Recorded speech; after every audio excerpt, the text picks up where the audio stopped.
તમને પહેલા તમે ગુજરાતીમાં જોડે ભણેલા છો તો પહેલા એ વસ્તુ કહી દઉં કે તમને મારા પર પૂરેપૂરો વિશ્વાસ આવી જાય કે તમે આ લેક્ચરમાં કેમ બેઠા છો. ગુજરાતી હું શોખથી ભણાવું છું. ગુજરાતી મારો મેઇન સબ્જેક્ટ ક્યારે બી નથી. મને ફાવે છે, સાહિત્ય ગમે છે, એટલા માટે હું ભણાવું છું બધી બ્રાન્ચમાં. મારા main subject maths, reasoning, science and technology, આ 3 મેઇન સબ્જેક્ટ છે. તમને મારા પર વિશ્વાસ આવે એટલા માટે કહું છું. બાકી આ વસ્તુ મારે કેવી કોઈ દિવસ નહીં હોતી કે હમણાં એક સીસી ની એક્ઝામ આવી હતી, યાદ હોય તો. સીસી ની એક્ઝામ કોને આપી હતી? તમારામાંથી કોઈએ બી નહીં. તમારા ફ્રેન્ડ્સે આપી હશે મે બી કોઈએ. કેટલા માર્ક્સ હતા એમના? અરાઉન્ડ 62, 79. કોઈના માર્ક્સ 90 ઉપર જોયા? મારા 100 માંથી 100 છે. તો અને મેં કદાચ કીધું બી હશે લેક્ચરમાં ગુજરાતીમાં જ્યારે તમે આવ્યા છો ત્યારે કે ઘણી બધી એક્ઝામ ક્લિયર કરી છે, પણ મારા ગોલ્સ અલગ છે એટલા માટે મેં એક્સેપ્ટ નથી કરેલી. તો બસ જે અહીંયા કહું એ આંખ બંધ કરીને વિશ્વાસ કરજો, કેમ કે તમારા બેનિફિટ માટે છે બધું. એવું નહીં કે કઈ ગપ્પા હશે કે બીજું કંઈ હશે. તમારા માઇન્ડમાં જે ડાઉટ હોય બિંદાસ મને પૂછી લેજો કે સર આટલા ડાઉટ છે, જેટલા મારાથી પોસિબલ હશે બધા હું ક્લિયર કરી કાઢીશ. એવું હશે કે ડાઉટ હમણાં ક્લિયર ના થતા હોય તો 1-2 દિવસ શાંતિથી ટાઈમ લઈને વિચારીશ બી ખરી, પછી તમારા ડાઉટ ક્લિયર કરીશ. કેમ કે અમુકના ક્વેશ્ચન બહુ ગજબ હોય છે. હવે એ પછી ક્વેશ્ચન તાત્કાલિક હું એના આન્સર આપું એના કરતાં 2-3 દિવસ વિચારીને આન્સર આપું તો વધારે સારું રહે. તો જે લોકો ઓનલાઈન બી જોડાયેલા છે, કોઈ બી ડાઉટ હોય તો એકવાર ખાલી કમેન્ટ કરી દેજો અને થોડો વેઇટ કરજો કમેન્ટ વાંચવામાં, કેમ કે પછી તાત્કાલિક કમેન્ટ નહીં વાંચે. ચલો, હવે આપણે અહીંયા બેઠા છીએ એક એક્ઝામ માટે, જે એક્ઝામ છે STI. પહેલા આનું ફૂલ ફોર્મ ખબર હોવી જોઈએ. એ તો બધાને ખબર હશે, કેમ કે આ એક્ઝામમાં આવવાનું નથી. એટલે જે એક્ઝામમાં નથી આવવાનું એ આપણને આવડે છે. સ્ટેટ ટેક્સ ઇન્સ્પેક્ટર, રાજ્ય વેરા નિરીક્ષક. બસ. પણ તમે કોઈને એમ થોડી કહેશો કે તમે રાજ્ય વેરા નિરીક્ષક છો, અથવા તમે શોર્ટમાં એમ થોડી કહેશો કે હું રા પછી વે ની છું. તમે STI જ કહેશો ને, તો પછી આપણે STI જ રાખીએ. અને STI બોલવામાં થોડું સારું લાગે કે ના STI છું. રાવે ની ના બોલાય કોઈ દિવસ. ચલો, હવે તમને એટલું ખબર હોવું જોઈએ કે સ્ટેટ ટેક્સ ઇન્સ્પેક્ટર છે શું. જો તમે લોકો પ્રિપેરેશન તો કરો છો ડન, પણ તમને એ જ ખબર ના હોય કે પ્રિપેરેશનમાં તમે એ એટલી બધી મહેનત કર્યા પછી તમારે કામ શું કરવાનું છે, અથવા તમે કોના અંડરમાં હશો, તમારા અંડરમાં કોણ હશે, તમારી સેલરી શું હશે, આ બધું ખબર ના હોય તો પછી પ્રિપેરેશન ના કરે. ખાલી તમારા મગજમાં એમ હોય કે ગવર્મેન્ટ જોબ જ છે, તો ગવર્મેન્ટ જોબ તો પ્યુનની બી છે, ગવર્મેન્ટ જોબ તો કોન્સ્ટેબલ બી છે, ગવર્મેન્ટ જોબ તો IAS છે. પણ તમે STI પાછળ કેમ દોડી રહ્યા છો? કેમ કે હમણાં એની વેકેન્સી આવી છે. Simple point. તો વસ્તુ એ છે કે તમે STI માટે બન્યા છો કે નહીં એ તો પહેલા તમે જો. મારા ઘણા એટલા બધા ફ્રેન્ડ છે કે જે STI બની ગયા છે, STI બન્યા પછી 3 કે 4 મહિના જોબ કરી પછી છોડી દીધી છે. DYSO બન્યા, નાયબ મામલતદાર બન્યા, 2-3 મહિના જોબ કરી પછી છોડી દીધી. રીઝન શું હોઈ શકે? કે 2-3 મહિના જોબ કર્યા પછી એમને લાગ્યું કે આ જે વર્ક કલ્ચર છે એ આપણા માટે બન્યું જ નથી. સ્ટુડન્ટ હોય સાયન્સનું અને આમાં જઈને બધું કોમર્સ વાળું કરવાનું આવે, તો એ વસ્તુને કોઈ દિવસ સમજી જ ના હોય. પછી લોડ આવી જાય અને જોબ છોડી દે. તો શું એટલા ટાઈમમાં એને જે જોબ કરી એટલો વધારે પડતો થોડી ઘણી મહેનત કરીને જે આગળ 1-2 આવે છે એ પાસ ના કરી લે? ગોલ આ તો કોઈ દિવસ છે જ નહીં. ગોલ તો આપણો 1-2 જ છે, પણ તો રસ્તામાં આવી ગઈ તો મળતા જઈએ, ખાલી એ જ વસ્તુ છે. તો STI નું કામ શું હોય? ચલો પહેલા એ પોઈન્ટ કે STI ની અંડરમાં કોણ હોય? તમે કોની પાસે કામ કરાવશો જો તમે STI બની ગયા તો? કોણ હશે? કોઈક તો હશે ને. કલેક્ટર? તમે કલેક્ટર કરતા ઉપર હશો? ચલો, તમારા અંડરમાં એવી 2 પોસ્ટ હશે જે ગૌણ સેવા મંડળ એક્ઝામ લે છે એની. એમાંથી એક પોસ્ટ છે સિનિયર ક્લર્ક, અને આના અંડરમાં કોણ હશે? Junior clerk. વચ્ચે અમુક હેડ ક્લર્ક બી આવી જાય. તો આ 3 પોસ્ટ તમારા અંડરમાં હશે. પછી આના અંડરમાં પ્યુન ને બધા બી હશે, પણ એ તો આપણું હમણાં કન્સર્ન નથી. પણ મેઇન જો તમે કોઈ એક્ઝામ પાસ કરીને ગવર્મેન્ટ જોબ લઈ શકતા હોય તો એવી આ 3 પોસ્ટ તમારા અંડરમાં હશે. તમારી ઉપર કોણ હશે? અચ્છા, આ બધી એક્ઝામ એ ક્લાસ 3 ની એક્ઝામ કહેવાય. આની એક્ઝામ લે છે CSSB. અને એવું તો કહેતા જ નહીં કે સર આ એક્ઝામ તો અમે રમતા પાસ કરી લઈશું. STI એ આપણે શું કહીએ છીએ? Super class 3. જીપીએસસી એક્ઝામ લેશે. આની ઉપર કોણ હશે? ક્લાસ 2. ક્લાસ 3 ઉપર ક્લાસ 2. તો ક્લાસ 2 માં આ ટેક્સને લગતી પોસ્ટ કઈ છે? શું એ પોસ્ટ તમે કોઈ દિવસ જીપીએસસી પાસ કરીને મેળવી શકો? હા.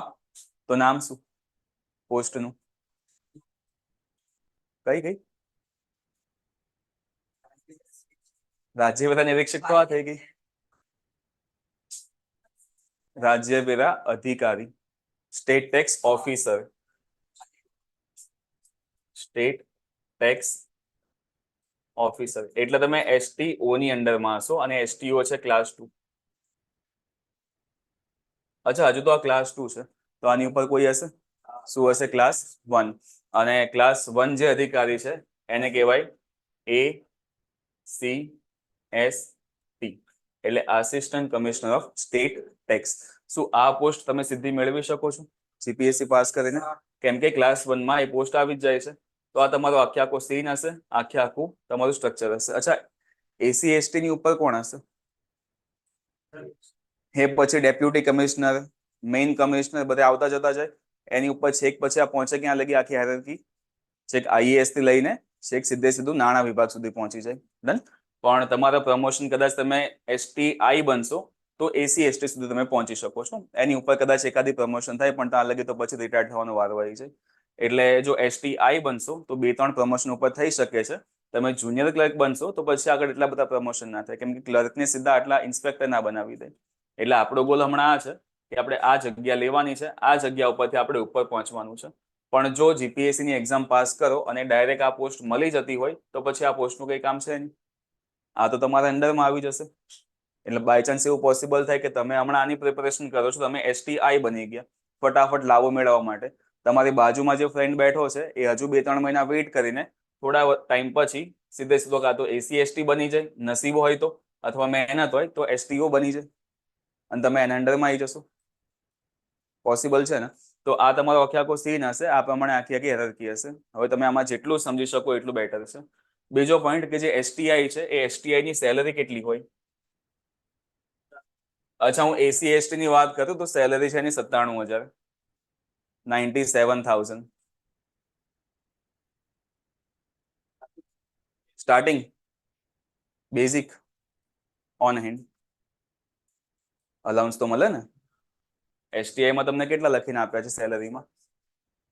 46 છે કે 39 છે? 39,900. આની આજુબાજુમાં હશે ને, કદાચ કોઈ આંકડો પ્લસ માઇનસ હોઈ શકે, પણ આપણે ઓન એન એવરેજ ગણીને ચાલીએ કે 40,000 ચાલે. 40,000 ના ચાલે, કોઈ ચાન્સ નહીં. ગુજરાત સમાચારમાં એક આર્ટિકલ આવ્યો હતો કે જો તમારે ગુજરાતમાં રહેવું હોય તો તમારી સેલરી એટલીસ્ટ કેટલી હોવી જોઈએ? 46,000. તો તમારી તો 40 જ છે, તો તમે 6 તો માઇનસમાં છો. એમાં જો કોઈ વ્યસન હોય તો આમાંથી બીજા 10 એવા હટાવી દો, તો પછી 30 ગણીને ચાલજો. અચ્છા, પેલી વસ્તુ આપણે ઉપર જતા જ નથી કે બહારથી કેટલા મળશે, કેમ કે એ વસ્તુ આપણે ક્લાસમાં ચર્ચા ના કરાય. પણ એ વસ્તુ ઇમ્પોર્ટન્ટ છે કે આના ઉપર અલાઉન્સ કેટલા મળશે, તમારી ઓન હેન્ડ સેલરી કેટલી હશે. તો કદાચ તમને નિયમ ના ખબર હોય તો કહી દઉં કે ઘણા બધા અલાઉન્સ મળે છે. એક મળે ડિયરન્સ અલાઉન્સ, કે મોંઘવારીના ભથ્થા જેમ મોંઘવારી વધે છે એ પ્રમાણે તમારી સેલરીમાં બી કંઈક ને કંઈક વધારીને આપવું પડે, તો એ ડિયરન્સ અલાઉન્સ. બીજું એક મળે હોમ અલાઉન્સ. હોમ અલાઉન્સ સીધા એના સિવાય કદાચ તમને મળી શકે એજ્યુકેશન અલાઉન્સ, તમારે જો ચિલ્ડ્રન હોય તો ગવર્મેન્ટ થોડી ઘણી સહાયતા કરી શકે. એક તમને મળી શકે મેડિકલ અલાઉન્સ, પેટ્રોલ અલાઉન્સ. આવા ઘણા બધા અલાઉન્સ ભેગા થઈને એ પાછું ડિપેન્ડ કરે છે કે તમને કઈ જગ્યા પર જોબ મળી છે. એ બધું ભેગું કરો તો લગભગ તમારી જે પહેલી સેલરી આવશે એ હશે 49,600 રૂપિયા. આ આવેલી છે એટલા માટે મેં આંકડો કીધો છે, બાકી આના કરતા પ્લસ બી હોઈ શકે. બાકી આટલી તો છે જ, આટલી તો પોસાય ને. તો તમારી જોડે હવે 3,600 દર મહિનાનું સેવિંગ થશે.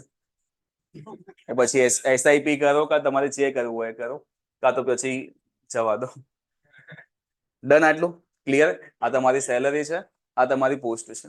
હવે બીજું એક વસ્તુ કે આ જે STI છે એ STI ના રૂલ શું હશે, એના કામ શું હશે, એના વિશે કોઈને નોલેજ કરી તો તમને ખબર પડશે કે તમારે STI લેવી છે કે નથી લેવી. એ ખાલી પાસ કરવા માટે પાસ કરવી છે, બતાવવા માટે પાસ કરવી છે તો બી કરી શકો છો. એટલીસ્ટ એ તો કહી શકાય કે મેં STI પાસ કરી. લેવી ના લેવી તમારી ઈચ્છા છે, પણ તમે જે હમણાં એમ કહો છો ને કે મારી ઈચ્છા છે લઈશ કે નહીં લઉં, એ તો ક્યારની વાત છે, ઓફર લેટર આવવા તો દો પછીની વાત છે. પણ આના રોલ શું હશે તમારા અકોર્ડિંગ? સ્ટેટ ટેક્સ ઓફિસર છે એટલે સિમ્પલ આનું કામ ટેક્સ રિલેટેડ હશે. ટેક્સમાં બી સ્ટેટ ટેક્સ એટલે સીધે સીધો જીએસટી વિભાગ. અને તમે કે જીએસટી વિભાગના કઈ વડા તો બનવાના છો નહીં, જીએસટી વિભાગમાં તમે કર્મચારી બનવાના છો, એટલે મોટી મોટી 4-5 પોસ્ટના અંડરમાં તમે છો. તો એ લોકો તમને જે ઓર્ડર આપે એ તમારે ફોલો કરવાના હોય. પણ તમારી પાસે શું પાવર હશે? તમે કઈ કઈ વસ્તુ કરી શકો, અથવા તો તમારા કામ કયા કયા હશે? એક કામ તમારું મેઇન એ હશે કે તમારે જીએસટી નું કલેક્શન કરવાનું હશે, જીએસટી તમારે ઉઘરાવવાનું હશે. આના સિવાય બીજું કામ તમારા માઇન્ડમાં? બિલ્સ જોવાના, મતલબ હું તમને એવું કહી શકું કે તમારે ઓડિટ કરવાની આવશે. ઓડિટનો મતલબ શું કે કોઈ વેપારીએ જીએસટી ભર્યું છે કે નહીં, અથવા ભર્યું છે તો કેટલું ભર્યું છે, બરાબર ભર્યું છે કે નહીં, એ ઓડિટિંગમાં આવે. ખામીસર જાય તો પછી તમે એને કંઈ ને કંઈ કરી શકો છો કે ભરવું પડશે જીએસટી, અથવા તો પછી કંઈ ને કંઈ એને દંડ તમે આપી શકો. એટલી સત્તા તમારી પાસે હશે. પણ તમારે બધો રિપોર્ટ આપવાનો હશે અપર પોસ્ટને. આના સિવાય બીજું કંઈ? તમારે બધા યાદ રાખવા પડશે રૂલ્સ એન્ડ રેગ્યુલેશન.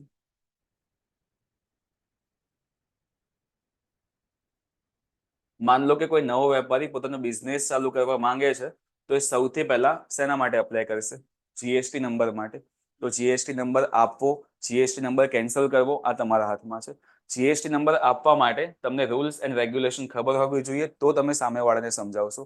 ક્લર્કને આ સમજાવવા માટે ના બેસાડાય, એસટીઓને આ સમજાવવા માટે ના બેસાડાય, તમારે જ બેસવું પડશે. તો તમને આ બધા રૂલ્સ એન્ડ રેગ્યુલેશન આવડતો હોવા જોઈએ, જે તમને ટ્રેનિંગમાં સમજાવવામાં બી આવશે. એટલે જો સાયન્સ વાળા સ્ટુડન્ટ હોય તો એને તો આ વસ્તુ કોઈ દિવસ ગમવાની છે જ નહીં. ત્યાં શું બધું કેલ્ક્યુલેટિવ વસ્તુ આવી ગઈ કે અકાઉન્ટથી ભાગતા હતા, અકાઉન્ટ આવી ગયું. તો તમે સાયન્સ ફિલ્ડમાંથી હો તો પછી આમાં થોડું ઘણું જોજો કે આવા બધા કામ આવશે. આપણ સેલરી 50 છે એટલે ચાલે, કંઈ બી કરી લઈશું, એ જ વસ્તુ મગજમાં છે. તો આવા બધા કામ છે એસટીઆઈ ના. હવે મેઇન વસ્તુ આવી સિલેબસ. એટલી તો આશા રાખું છું કે તમે લોકોએ સિલેબસ તો ડાઉનલોડ કર્યો હશે. સિલેબસમાં આ વખતે કઈ ચેન્જ આવ્યો ખરી? મારે ખાલી તમને પૂછવું છે. કઈ ચેન્જ નહીં? પાક્કું? શું ચેન્જ છે? હું તો કઈ બી પૂછું, તમારે થોડું એવું. સિલેબસમાં કઈ ચેન્જ નથી.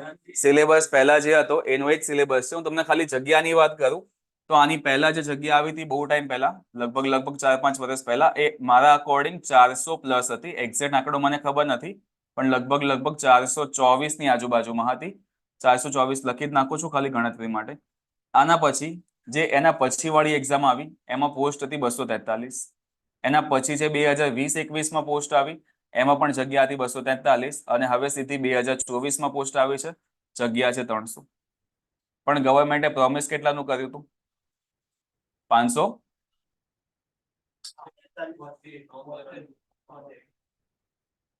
પણ આમાંથી ખાલી આટલી જ જગ્યા આપી છે. તો બી આગળના 2 વર્ષ કરતા ઘણી વધુ જગ્યા છે, અને 300 જગ્યા બહુ વધુ કહેવાય જીપીએસસી ના અકોર્ડિંગ. 300 જગ્યામાં તમારે લડવાનું છે. 300 જગ્યામાં લડવું હોય તો પહેલા તમને એ ખબર હોવી જોઈએ કે આમાં કઈ કઈ વસ્તુનું ધ્યાન રાખવું અને કઈ કઈ વસ્તુ છોડવી. પણ તમારે કેટલા લોકો જોડે લડવાનું છે? ફોર્મ કેટલા ભરાય એસટીઆઈ માટે અપ્રોક્સિમેટલી? કેટલા ભરાય? પણ ભરેલા છે એટલે જ તમે અહીંયા બેઠા છો, બાકી એમને થોડી ટાઈમ પાસ કરો. કેટલા ભરાતા હશે અંદાજિત? 1-2 લાખ, 5 લાખ, આ બેની વચ્ચેનો આંકડો, એટલે કે 3 લાખની આસપાસ ફોર્મ ભરાય છે.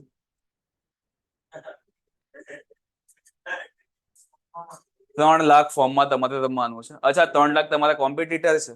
કોઈ દિવસ નહીં. તમે જીપીએસસી ની કોઈ પણ એક્ઝામ આપવા માટે જશો તો તમને ખાલી એક સીન કહું છું કે એક ક્લાસમાં 24 સ્ટુડન્ટ બેસે એ પ્રમાણેની ગોઠવણ કરેલી હોય, પણ આ 24 માંથી મોટા ભાગના ક્લાસમાં ખાલી ને ખાલી 8 થી 10 લોકો હાજર હોય છે. એટલે આપણે ગણ્યાશું કે ખાલી ને ખાલી 1/3 લોકો હાજર રહે છે. એટલે 3 લાખમાંથી તમે ખાલી એટલું ગણી લો કે 2 લાખ લોકો તો એક્ઝામ આપવા માટે દેખાવાના છે જ નહીં. 1 લાખ લોકો વધે તો શું તમારી કોમ્પિટિશન 1 લાખ છે? કેટલી છે? 50,000. કેમ કે જો હું તમને એક વસ્તુ કહું છું હમણાં, તમે લોકો ક્લાસ કરો છો એટલે તમારી કોમ્પિટિશન અરાઉન્ડ 50,000 આજુબાજુમાં છે.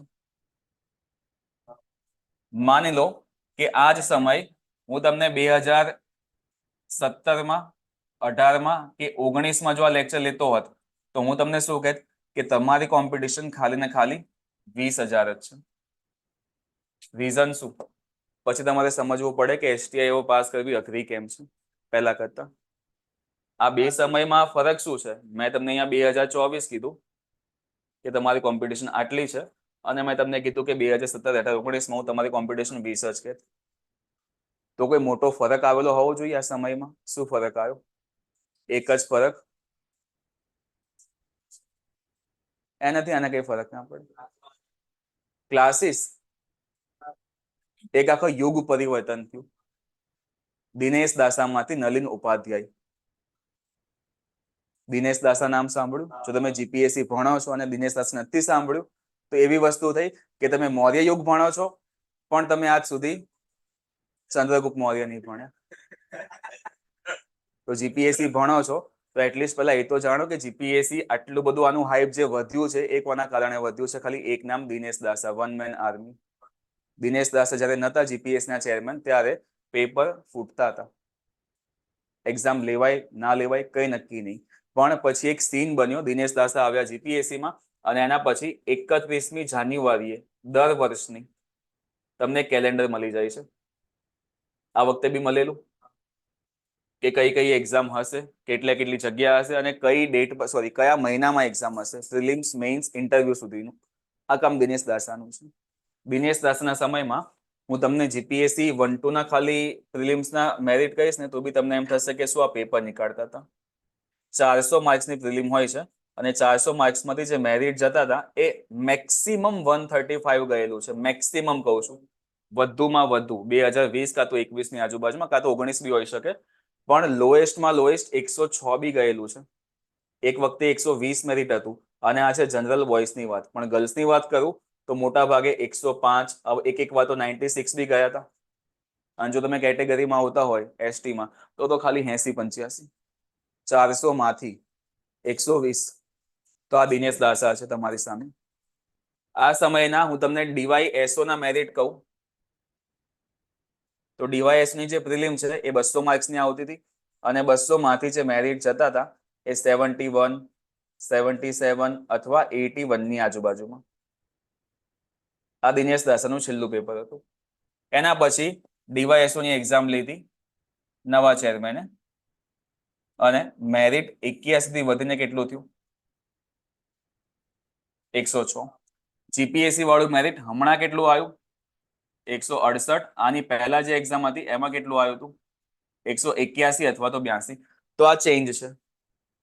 તો તમને શું લાગ્યું કે એક્ઝામ હાર્ડ બની ગઈ? એક્ઝામ ઈઝી બની ગઈ. અને એક્ઝામ ઈઝી બની એટલે તમારું સિલેક્શન થવું થોડું ઘણું હાર્ડ બની ગયું. એક્ઝામ હાર્ડ નથી થઈ, એક્ઝામ ઈઝી થઈ છે. અને એક્ઝામ ઈઝી થઈ એટલે તમારી કોમ્પિટિશન વધી. કેમ વધી? કેમ કે જે લોકો ઘરે બેસીને તૈયારી કરે છે એ બી તમારા કોમ્પિટિશનમાં આવી ગયા.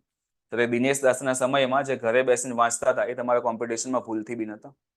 કેમ કે 4 સેન્ટેન્સ મૂકે, કયું સેન્ટેન્સ સાચું, કયું સેન્ટેન્સ ખોટું. તો આ જે કોન્સેપ્ટ ભણ્યા હોય, ડિટેલમાં ખબર હોય તો અને તો જ કરી શકે. જીઓગ્રાફી તમે ફિઝિકલથી ચાલુ કરો તો જ તમે આખું સમજી શકો. તમે પોલિટી, હિસ્ટ્રીથી ભણો તો જ સમજી શકો. પણ સીધા ઘરે બેઠા બેઠા તમે સીધું હિમાલય ઉપાડો, કોન્સેપ્ટ સમજશો ને તમે, તો હવે તમારી કોમ્પિટિશન આટલા લોકો જોડે છે કેમ કે 100%ની વાત છે કે હમણાં બી મેરિટ જવાના ચાન્સીસ 100 ની આજુબાજુમાં છે. કેમ કે માણસનો નેચર કોઈ દિવસ ચેન્જ ના થાય. તો નલિન ઉપાધ્યાય બી ચેન્જ ના થાય આવું આપણે 99% અઝ્યુમ કરી લઈએ છીએ. બાકી તમારી મહેનત તો 1-2 લેવલની છે જ. 1-2 લેવલની મહેનત હશે તો એસટીઆઈની પ્રિલિમ પાસ કરવી કંઈ અઘરી નથી. જો તમે 6 થી 8 મહિનાથી પ્રિપેરેશન કરો છો 1-2 માટે અને તમે એસટીઆઈની પ્રિલિમમાં કટ ટુ કટ નથી આવતા કાં તો પછી સારા માર્ક્સ નથી લાવતા તો તમારી મહેનતમાં કંઈ ખોટ હશે. એસટીઆઈ પાસ કરવી સહેજે અઘરી નથી. ખાલી એક વસ્તુ હું તમને કહું કે એસટીઆઈ પાસ કરવી હોય તો ખાલી કઈ વસ્તુ જોઈએ? એક તો તમે ફોર્મ ભરેલું હોવું જોઈએ. બીજું ફોર્મ ના ભર્યું હોય તો પાસ નહીં થાવ.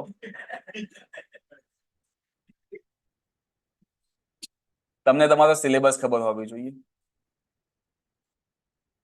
અને એક પોઈન્ટ એ છે કે તમને આ વસ્તુ ખબર હોવી જોઈએ કે જીપીએસસી વાળા સિલેબસમાં 30% ટોપિક એવા હોય છે જે વાંચીને તમે 70% માર્ક્સ લાવી શકો છો.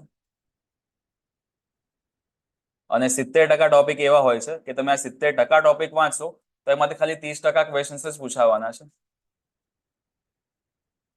તો તમારો ગોલ હમણાં એ હોવો જોઈએ કે તમારો ફોકસ સીધા આ 30% ટોપિક ઉપર હોવા જોઈએ, જેમાંથી તમે 70% માર્ક્સ લઈ આવશો.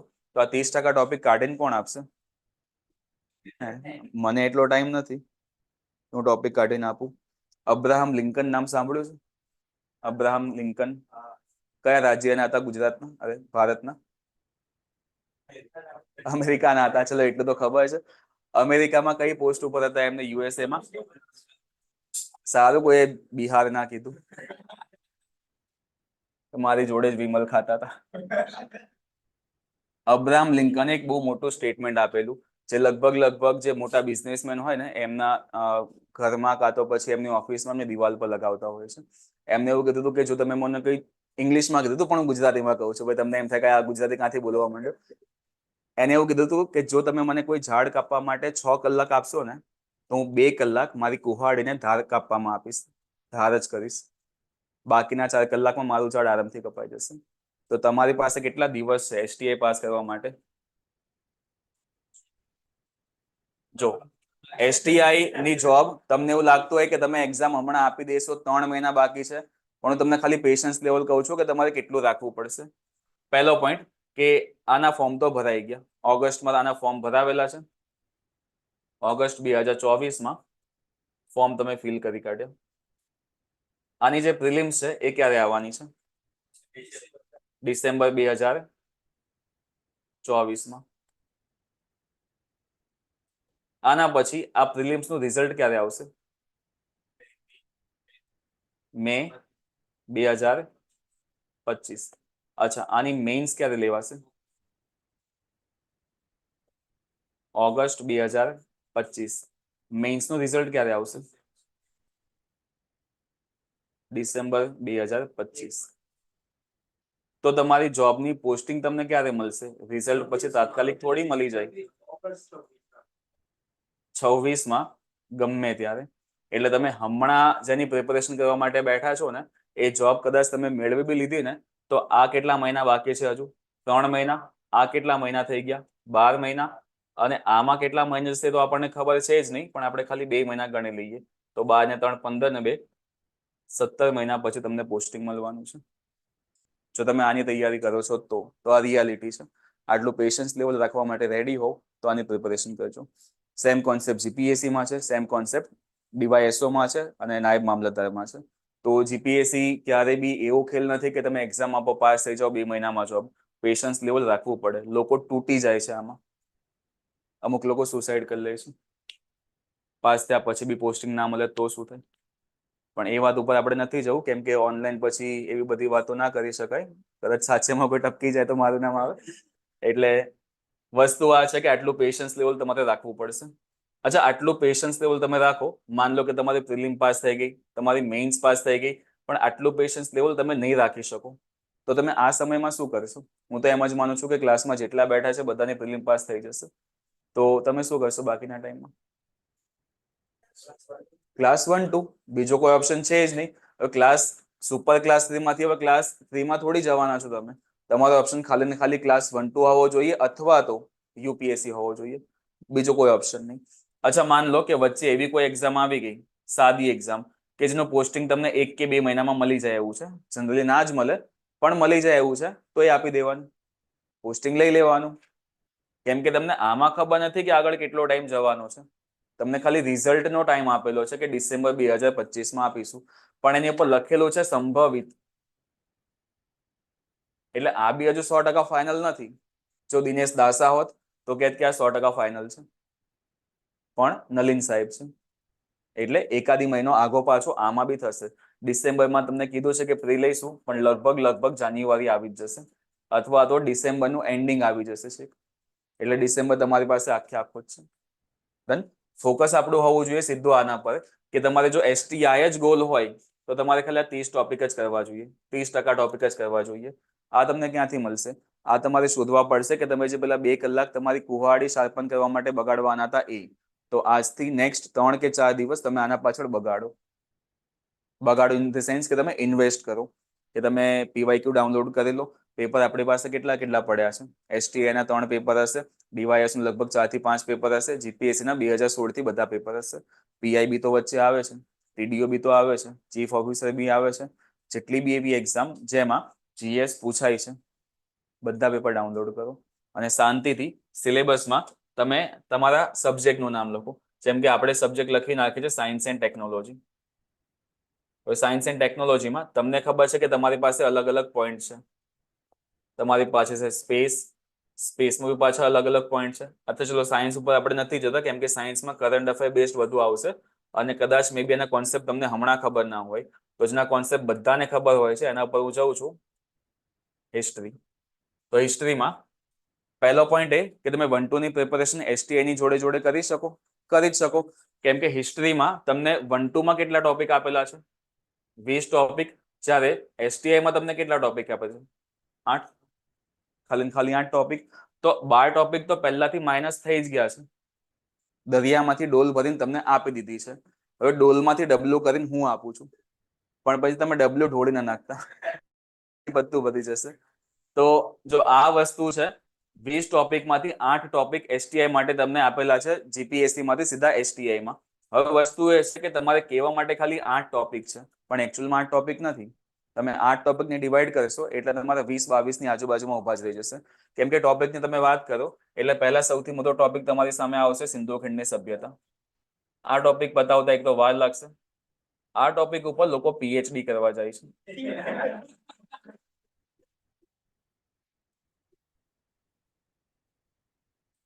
બુક મળી હોય ને તો બુકનું પ્રૂફ રીડિંગ કરે છે લોકો, કે અચ્છા યુવાની બુકમાં આપેલું છે પણ આ બુકમાં તો આપેલું જ નથી, તો આ બુક ખરાબ છે, આ બુક સારી છે. પીએચડી નહીં કરવાની આમાં. તમને ખાલી એટલું જ આવડવું જોઈએ જેટલું એક્ઝામમાં પૂછાય છે. તો ક્યારે બી કોઈ બી સબ્જેક્ટમાં પીએચડી કરવા બેસશો તો પછી 1-2 ભૂલી જાઓ, તમે ફેકલ્ટી બની જશો. એના પછીનો ટોપિક મેઇન કરો, વૈદિક પછી આવશે જૈન ધર્મ, પછી આવશે બૌદ્ધ ધર્મ અને પછી સીધું તમારું સ્ટાર્ટિંગ થશે મૌર્ય યુગ. પછી આવશે અનુમૌર્ય, એટલે કે પછી આપણે લખી શકીએ છીએ ગુપ્ત યુગ. એટલે ટૂંકમાં તમે આ પ્રમાણે ટોપિક લખી શકો છો. આગળના 3-4 દિવસમાં તમારું ખાલી આ કામ હોવું જોઈએ, બીજું કોઈ કામ ના હોવું જોઈએ. તમારો ગોલ એસટીઆઈ છે તો ટોપિક લખો, એક પેપર ઉઠાવો. જેમ કે માન લો કે તમે પેપર ઉઠાવ્યું જીપીએસસી ક્લાસ 1-2 2018 નું પેપર તમે ઉઠાવ્યું. એમાં જો ઓરિજિનલ પેપરમાં ભલે આડો આવડું આપેલું હોય, પણ જે માસ્ટર કોપી આવે છે ને, જે જીપીએસસી અપલોડ કરે છે, એમાં એવું જ હોય કે આખો સબ્જેક્ટ એક સાથે. તો જ્યારે બી તમારા હિસ્ટ્રી વાળા ટોપિક આવશે તો હિસ્ટ્રી વાળા 1 થી લઈને 50 ક્વેશ્ચન હિસ્ટ્રીના જ હશે. કેમ કે 50 માર્ક્સનો એક સબ્જેક્ટ હશે 1-2 માં. એસટીઆઈમાં એક સબ્જેક્ટ કેટલા માર્ક્સનો હશે? 25 માર્ક્સનો. હવે એટલી તો આશા રાખું છું કે તમને ખબર છે કે પ્રિલિમ 200 માર્ક્સની છે, 8 સબ્જેક્ટ છે. મેઇન્સ ઉપર આપણે હમણાં નથી જતા, કેમ કે 3 મહિનામાં મેઇન્સ ના કરે કોઈ દિવસ. હિસ્ટ્રી છે, તમે પહેલો ક્વેશ્ચન જોયો, તમને એવું લાગ્યું કે પહેલો ક્વેશ્ચન સિંધુ ખીણનો છે, તો લખી નાખો કે 2018 ના જીપીએસસી વાળા પેપરમાં આ ક્વેશ્ચન સિંધુ ખીણમાંથી હતો. વૈદિકમાંથી ચલો આમાં માન લો કે ટોટલ થઈને આપણા 6 ક્વેશ્ચન હતા, વૈદિકમાં એક પણ નતા, જૈનમાંથી 3 હતા, બૌદ્ધમાંથી 1 હતો, મૌર્યમાંથી 3 હતા, ગુપ્તમાંથી 2 હતા. એ પ્રમાણે કરતા કરતા તમે 50 ક્વેશ્ચનનું આખું એનાલિસિસ કર્યું. આગળ તમે ફર્ધર એનાલિસિસ કર્યું તો સિંધુમાંથી તમને 5 મળ્યા, વૈદિકમાંથી 1 મળ્યા, જૈનમાંથી 2 મળ્યો, બુદ્ધમાંથી તમને 4 મળ્યા, મૌર્યમાંથી 3 મળ્યા, ગુપ્તમાંથી તમને 1 જ મળ્યો. આગળ તમે ગયા તો 4, 1, 1, 6, 3, 0 આવા પ્રમાણેની કન્ડિશન કંઈક બની. તો છેલ્લે કંઈક તો આંકડો નીકળશે ને કે ભાઈ કયો ટોપિક એવો છે જેમાંથી દર વર્ષે મેક્સિમમ ક્વેશ્ચન નીકળે જ છે. તો તમારા ધ્યાનમાં આવશે કે સિંધુ છે, વૈદિક તો ઇમ્પોર્ટન્ટ એટલું નથી, પછી જૈન છે, બૌદ્ધ છે, મૌર્ય ઇમ્પોર્ટન્ટ છે પણ ગુપ્ત એટલું ઇમ્પોર્ટન્ટ નથી. તમારા ધ્યાનમાં વસ્તુ આવશે. હવે આમાંથી તમારે કયા ટોપિક કરવા છે એ તમારા ઉપર છે. જે ટોપિક નથી પૂછાતા એ ટોપિક છોડો. આ તમે તમારી જે નાઇફ છે કાં તો કુહાડી છે એ શાર્પન કરી રહ્યા છો. તમારું જે સિલેબસ છે સિલેબસ તમે ઘટાડી રહ્યા છો. અને મેં તમને કીધું એ પ્રમાણે તમારો ટાર્ગેટ લગભગ 110 થી 115 માર્ક્સનો હોવો જોઈએ. આ તો હું તમને તો બી 15 માર્ક્સ વધારીને કીધા છે. બાકી 100 ની આજુબાજુમાં ટાર્ગેટ તમારો હોવો જોઈએ. 100 ની આજુબાજુમાં ટાર્ગેટ રાખવો હોય તો આખો સિલેબસ તમે કોઈ દિવસ આખી જિંદગીમાં નહીં પતાવી શકવાના. 12 મહિના નહીં, આખી જિંદગી બી આપી CPS નો સિલેબસ કોઈ દિવસ નહીં પતે. કેમ કે એમાં એક વસ્તુ લખી છે હિસ્ટ્રી. તમને ખબર ના હોય તો કહી દઉં, 1857 નો જે સંગ્રામ છે ને, આની અલગથી 1000 પેજની બુક્સ પડી છે. તો આ તમારી હિસ્ટ્રી છે. 1000 પેજ તો અહીંયા છે. બધું કમ્બાઈન કરો તો 2000-3000 બી થાય. અલગ અલગ ડેટાઓ, સેમ ડેટા નહીં પાછું. ગુજરાતનું તમે વાંચવા જાઓ તો આપણે ગ્રંથ નિર્માણમાં અલગ અલગ ચોપડીઓ છે. પ્રાચીનનું આખું અલગ છે, પછી મધ્યકાલીન અલગ છે, પછી આધુનિક અલગ છે, એમાં પછી પેલા દેશી રજવાડાનું વિલીનીકરણ એ બી પાછું અલગ છે. તો હિસ્ટ્રી બહુ મોટો સબ્જેક્ટ છે. હિસ્ટ્રીમાં કોઈ દિવસ PhD કરવાના જ હતા. સિલેક્ટેડ ટોપિક લેવાના છે તમારે. હવે તમારી પાસે માન લો કે 20 ટોપિક આવી ગયા અને 20 ટોપિકમાંથી તમે એવા 10 ટોપિક સિલેક્ટ કર્યા જે તમારે વાંચવાના છે, તો આ 10 ટોપિક 10 દિવસમાં ના પતે. 10 તો મેં વધારે કહી દીધા. કેમ કે તમારું ફોકસ હમણાં ખાલી શેના ઉપર છે? STI ઉપર છે. STI GPSC બંને કેવી રીતે કરવી? તો તમે હમણાં ખાલી STI વાંચો ડિસેમ્બર સુધી. STI માં જેટલો બી સિલેબસ છે બધો GPSC માં છે જ. ડિસેમ્બર સુધી ખાલી STI વાંચો.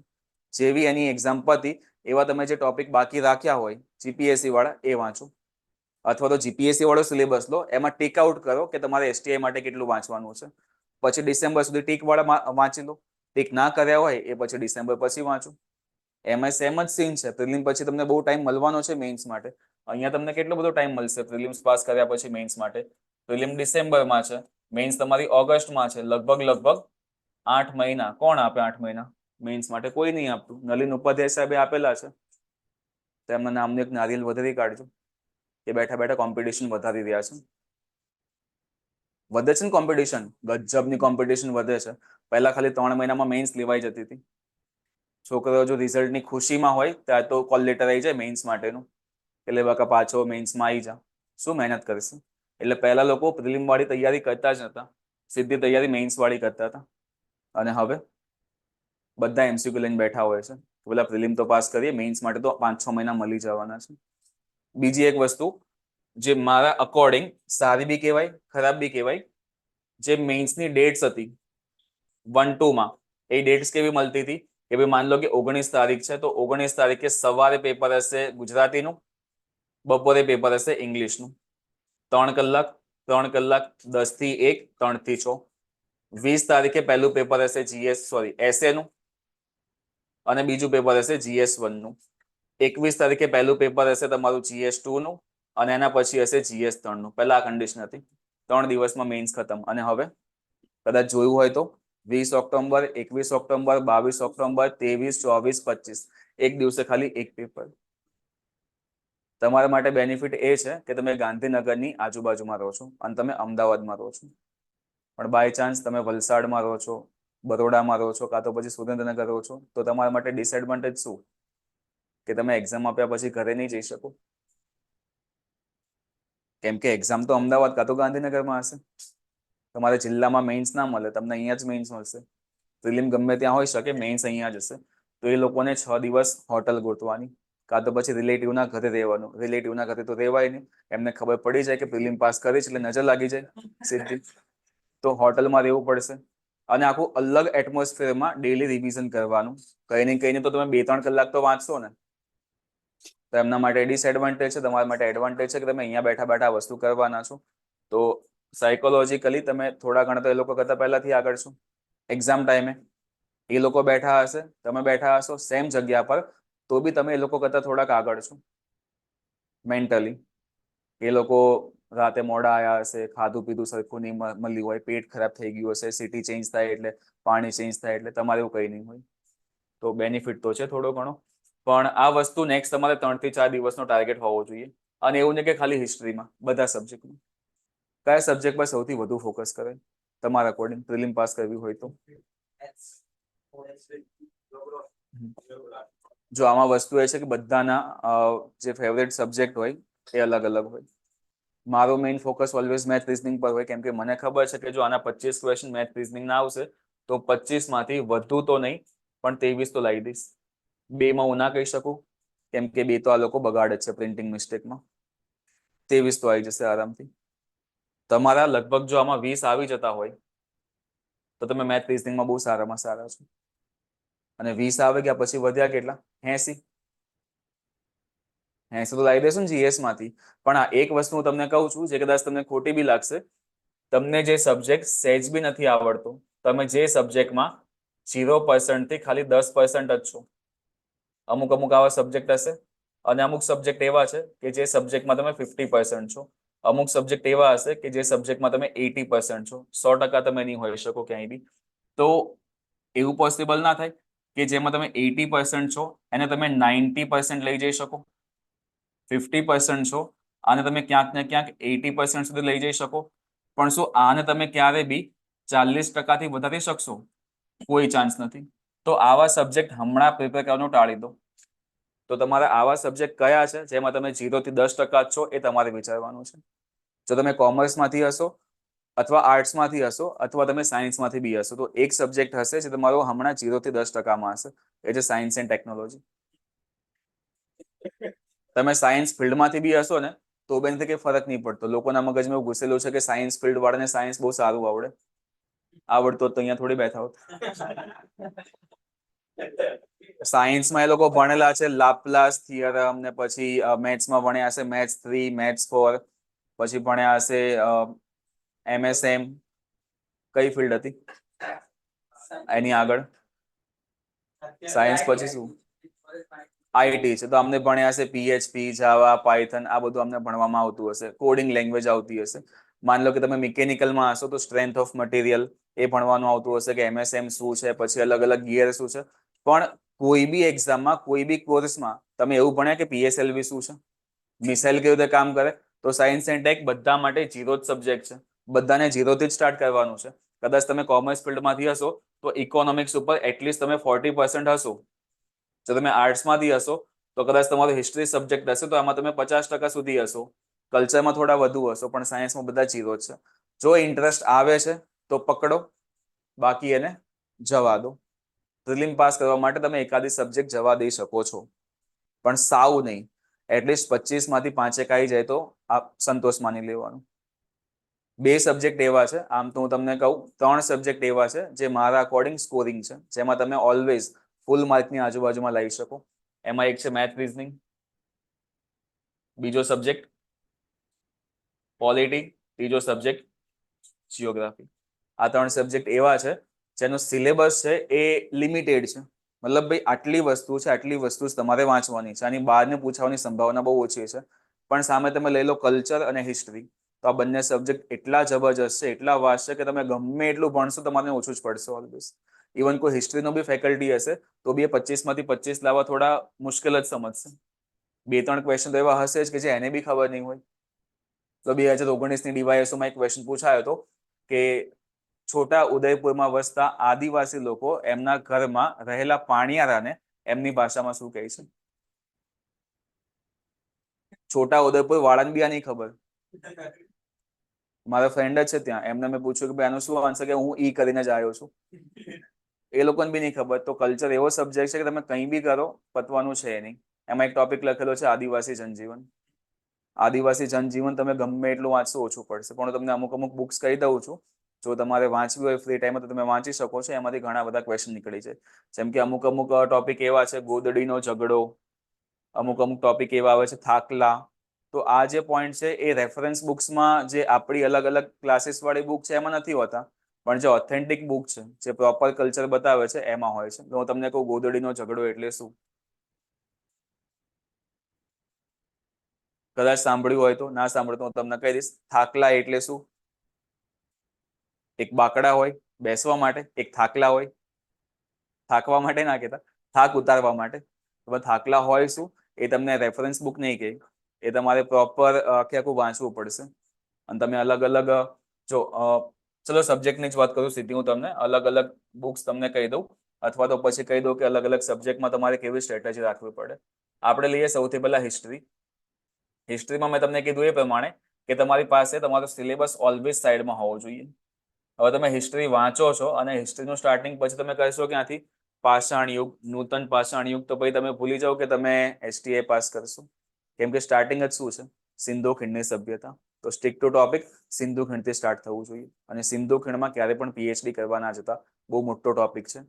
તમારે તમને એવું લાગતું હશે કે લોથલમાંથી બસ ખાલી બુકમાં લખેલી છે એટલી જ વસ્તુ મળી. ના, આખું સિટી મળેલું. એમાં તો ઘણી બધી વસ્તુ મળી હશે, પણ એમાંથી જે સારી લાગી એ તમારે બુકમાં લખેલી છે. તો તમે નેટ ઉપર બીજી વસ્તુ શોધવા ના જાઓ કે ભાઈ હજુ શું મળ્યું હતું, તમે જ નહીં મળો ક્યાંય. એટલે જે બુકમાં આપેલું છે, જે રેગ્યુલર બધાને ખબર છે, ખાલી એટલું ધ્યાન રાખો. તમારું નોલેજ બીજા કરતા ઓછું ના હોવું જોઈએ, પણ તમારું નોલેજ બીજા કરતા બહુ વધારે પડતું વધારવા માટે ના જાઓ. હિસ્ટ્રીમાં તમને શું હેલ્પ કરી શકે એન્ડ મોમેન્ટ ઉપર વાંચવા માટે? તમે જો 11th અને 12thની જીસીઆરટી બી વાંચી લેશો ને તો બી તમને ઘણું હેલ્પફુલ થશે મારા અકોર્ડિંગ, કેમ કે એમાં આખું તમારું હિસ્ટ્રી આવી ગયું. પણ તમારે કયો પોર્શન સ્કીપ કરવાનો છે? મધ્યકાલીન ઇતિહાસ, કેમ કે છે જ નહીં સિલેબસમાં. એટલે કહું છું કે સિલેબસ સાઈડમાં રાખીને બેસજો. અચ્છા, માન લો કે તમે આપણી ક્લાસમાં હિસ્ટ્રી ભણ્યા છો, જે ભણ્યા જશો, તો એ નોટ્સ તમારા માટે મોસ્ટ ઇમ્પોર્ટન્ટ છે. તમારી ક્લાસ નોટ તો ઓલવેઝ મોસ્ટ ઇમ્પોર્ટન્ટ છે જ. ક્લાસ નોટ તો ક્યારેય છોડવાની છે નહીં. પણ આ તો એના માટે કહું છું કે જે હિસ્ટ્રી ના ભણ્યું હોય અથવા તો જેને હજુ પ્રિપરેશન કરવી હોય એના માટે. બાકી જે લોકો ક્લાસમાં બધા સબ્જેક્ટ ભણી ગયા છે તો એના માટે આ નોટ્સ તો મોસ્ટ ઇમ્પોર્ટન્ટ છે. ડન. એના પછી બીજો પોઈન્ટ આવ્યો આપણી પાસે, એ છે કલ્ચર. કલ્ચરમાં પાછા બે ભાગ પાડે છે આ લોકો, એક ઇન્ડિયન કલ્ચર અને બીજું ગુજરાત કલ્ચર. સારું કે અમદાવાદનું કલ્ચર નહીં પૂછતા. તો ઇન્ડિયન કલ્ચર અને ગુજરાત કલ્ચર. તમને રેશિયો કહું એસટીઆઈ માટેનો, કેમ કે જીપીએસસી વાળો રેશિયો આખો અલગ હોય છે. આ લોકો રેશિયો રાખે છે કે ઇન્ડિયનમાંથી લગભગ 10ની આજુબાજુમાં ક્વેશ્ચન હોય અને ગુજરાતમાંથી લગભગ 15ની આજુબાજુમાં ક્વેશ્ચન હોય. આમાં તો એટલું કરંટ અફેર આવવાનું છે નહીં, એટલે 25 માર્ક્સ આ પ્રમાણે કવર થયા ના. તો ઇન્ડિયન માટે શું ઇમ્પોર્ટન્ટ અને ગુજરાત માટે શું ઇમ્પોર્ટન્ટ એ તમને ખબર હોવી જોઈએ. કઈ કઈ બુક રિફર કરીશું? અગેન જો ક્લાસમાં ચાલ્યું છે તો ક્લાસ નોટથી બેસ્ટ બીજું કંઈ જ ના હોઈ શકે. પણ જો નથી ચાલ્યું તો તમે ઓથેન્ટિક બુક વાપરજો ઓલવેઝ. ઓથેન્ટિક બુક કઈ કઈ? જેમ કે ઇન્ડિયન કલ્ચર માટે કહું તો તમે જે યુપીએસસી વાળા વાંચે છે એ વાંચી શકો. નીતિન સિંઘાનિયા. એના પર તમારે ના જવું હોય તો માર્કેટમાં જે બી સારી બુક અવેલેબલ હોય તમે લઈ શકો છો, અથવા આપણે બી ક્લાસીસમાંથી બુક આપેલી છે એ બી તમે રિફર કરી શકો છો. ઇન્ડિયન ઉપર એટલું નથી જતો, કેમ કે ઇન્ડિયન તમે ગમે એટલું વાંચો ઓછું પડશે. અને ઇન્ડિયન કલ્ચર વાંચવા માટે એમાં શિલ્પ અને સ્થાપત્ય ને બધું આવશે. એ સમજવા માટે એન્શિયન્ટ હિસ્ટ્રી ક્લિયર હોવું જોઈએ. સબ્જેક્ટ બધા ભેગા આવે છે આમાં. ગુજરાત માટેની તમને બુક કહી દઉં છું, ઓથેન્ટિક બુક. એમાં એક છે હસુદાબેન સેદાણી, જે તમારી પાસે લગભગ હશે, ના હોય તો પીડીએફ મળે જ છે. હસુદાબેન સેદાણી એટલે બોર્ડ કયું આવશે? યુનિવર્સિટી ગ્રંથ નિર્માણ બોર્ડ. જો ના પડી હોય, લેવાની ઈચ્છા હોય, કેમ કે આ બુક તો તમને 1-2 માં બી કામ લાગવાની છે, ક્લાસ 3 માં બી કામ લાગવાની છે. કલ્ચર આનાથી સારામાં સારું બીજે ક્યાંય નથી આપેલું ગુજરાતનું. તો આપણે અહીંયા જતા તો લો ગાર્ડનની બાજુમાં ગ્રંથ નિર્માણ બોર્ડ ત્યાં જ છે. પહેલા માળે બધી બુક મળે છે, ત્રીજો માળ લાઇબ્રેરી છે. સસ્તામાં સારી મળી જશે. 100-150માં તમને બુક મળે. અને માર્કેટમાં જે રેફરન્સ બુક મળતી હોય એ કેટલાની હોય? 500-550ની. પણ એ લોકોએ એમનું કન્ટેન્ટ આમાંથી જ લખેલું હોય છે, કેમ કે ઓથેન્ટિક બુક છે. તો એકવાર આની પીડીએફ ડાઉનલોડ કરીને જોઈ લેજો. જો યોગ્ય લાગે તો ઓફલાઈનમાં બુક લઈ આવજો. યુનિવર્સિટી ગ્રંથ નિર્માણ બોર્ડ સર્ચ કરશો એટલે આવી જશે. બહુ ફેમસ છે. હવે તમે જીપીએસસી એસ્પિરન્ટ હોય તમને આ ખબર ના હોય, એ બી અમદાવાદમાં રહીને, કદાચ નવા હશો. અચ્છા, તો એના માટે બીજા કોઈ હસુદાબેન અગ્રવાલ કેવો કોઈ હશે. ચલો, એના પછી નેક્સ્ટ જોરાવરસિંહ જાદવ.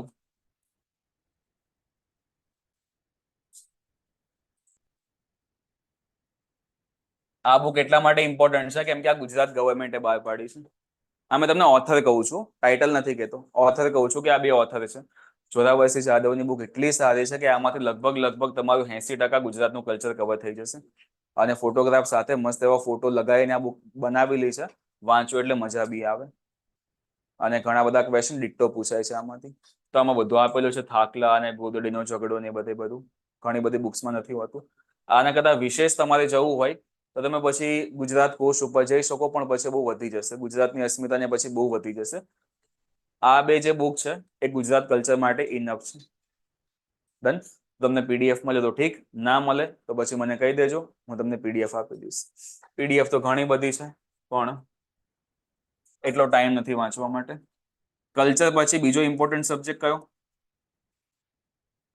જો ક્લાસમાં ચાલ્યું છે તો આની નોટ્સ સિવાય કંઈ જ ના વંચાય. જો નથી ચાલ્યું તો પછી કોઈ પણ રેફરન્સ બુક ઉઠાવી લો.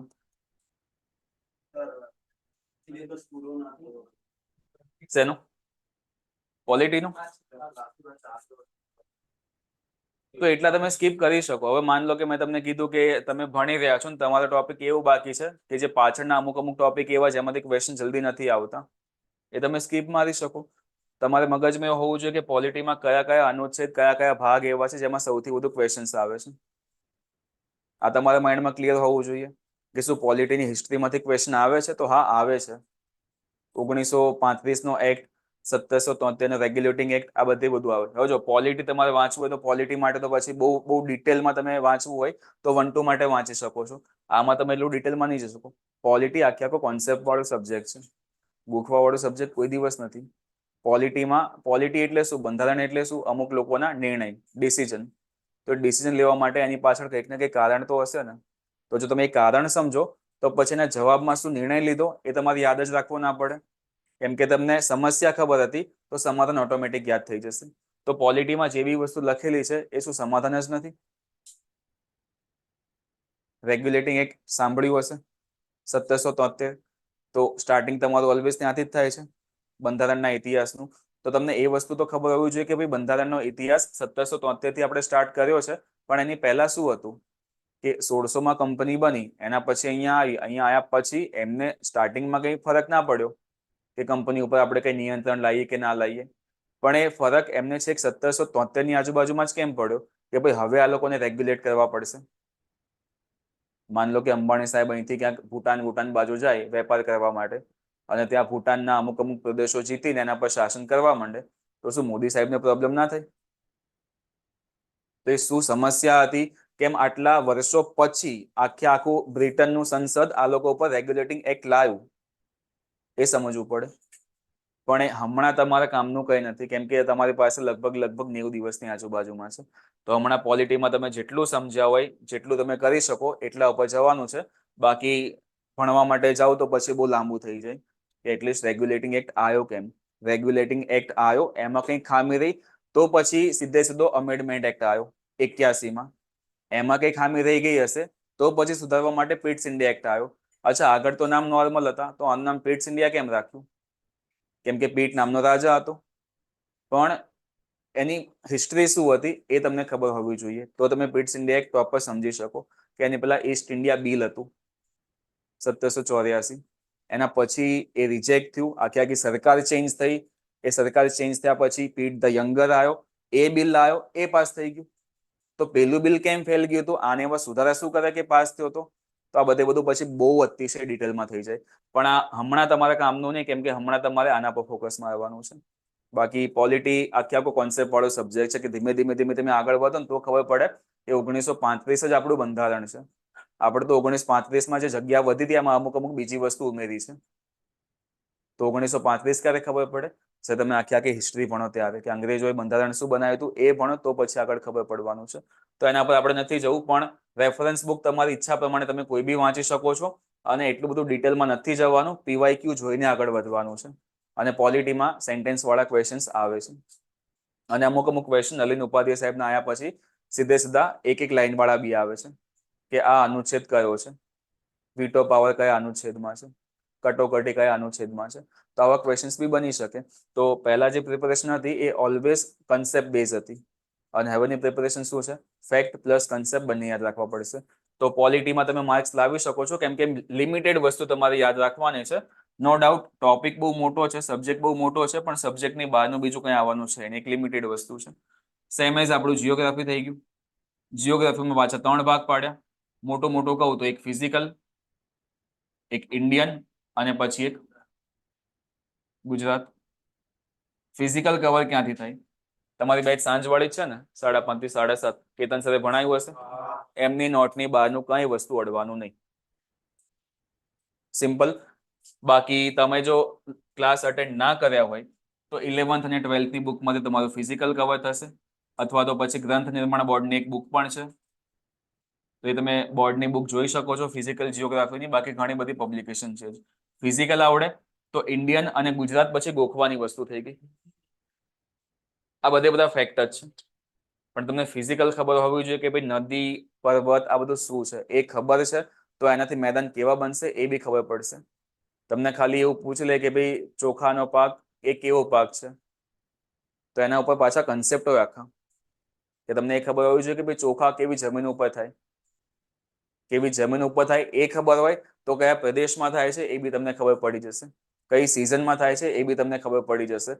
તો આ બધું કન્સેપ્ચ્યુઅલ જ છે, પણ જો તમે એને કન્સેપ્ટ સમજીને વાંચો તો. પણ તમે જો એકની એક વસ્તુ 5 વાર વાંચીને ગોખવાની ટ્રાય કરતા હોય તો પછી કોઈ દિવસ એક્ઝામ પાસ નહીં થાય, કેમ કે તો પછી ભૂલાઈ જશે. જીઓગ્રાફી પછી આપણી પાસે વધ્યું શું? ઇકોનોમિક્સ. તો બીજો એવો સબ્જેક્ટ જે બહુ લિમિટેડ છે, તમે મેક્સિમમ માર્ક્સ લાવી શકો છો. ઇકોનોમિક્સના જો 25 ક્વેશ્ચન હોય તો આ 25 ક્વેશ્ચનમાંથી તમારે એવું સમજવાનું કે 20 થી 22 જેવા ક્વેશ્ચન તમારા કોન્સેપ્ટમાંથી હશે. કોન્સેપ્ટમાંથી એટલે કે જે અલગ અલગ ડેફિનેશન્સ આવે છે, અલગ અલગ પછી રૂલ્સ એન્ડ રેગ્યુલેશન આવે છે, એ બધું હશે. પણ બાકીના આમાં 5 થી 6 ક્વેશ્ચન એના હશે, કરંટ અફેરના હશે. અચ્છા, આમાં તો કરંટ અફેર એડ થાય જ છે, પણ કરંટ અફેર અલગથી બી તો 25 છે. તો આ 25 માંથી લગભગ બીજા 7 થી 8 ઇકોનોમિક્સના હશે. તો ઇકોનોમિક્સનું કરંટ અફેર તમારું આરામથી 10-12 માર્ક્સનું બનશે. સેમ એઝ સાયન્સનું કરંટ અફેર બીજું 6-7 માર્ક્સનું બનશે. અને બાકીનું કરંટ અફેર એના હોટ ટોપિક તમારી પાસે પડ્યા જ છે. હવે તમારે વિચારવા પડશે કે આ વર્ષમાં હોટ ટોપિક કયા કયા છે. કહીએ હમણાં ચર્ચા કરી લઈએ એના વિશે. પણ ઇકોનોમિક્સમાં તમે આરામથી માર્ક્સ લાવી શકો છો. અગેન જો તમારે વાંચવું હોય તો 11th 12thની જે ઇકોનોમિક્સની બુક છે તમે વાંચી શકો છો. બાકી તમે કોઈ પણ રેફરન્સ બુક ઉઠાવી લેશો. પણ જો તમે સાયન્સ ફિલ્ડમાંથી છો તો પછી ઇકોનોમિક્સમાં તમને થોડું ઘણું હાર્ડ પડશે. પણ જો તમે કોમર્સમાંથી છો તો ઇકોનોમિક્સ તમારો સ્ટ્રોંગ સબ્જેક્ટ હોવો જોઈએ. કે તમે જે ભણ્યા છો એ જ સ્ટ્રોંગ નથી તો ભાઈ સાયન્સ તમે સ્ટ્રોંગ બનાવી જ નહીં શકવાનું. એના પછી નેક્સ્ટ ઇકોનોમિક્સ પછી વધ્યું શું? Current affair.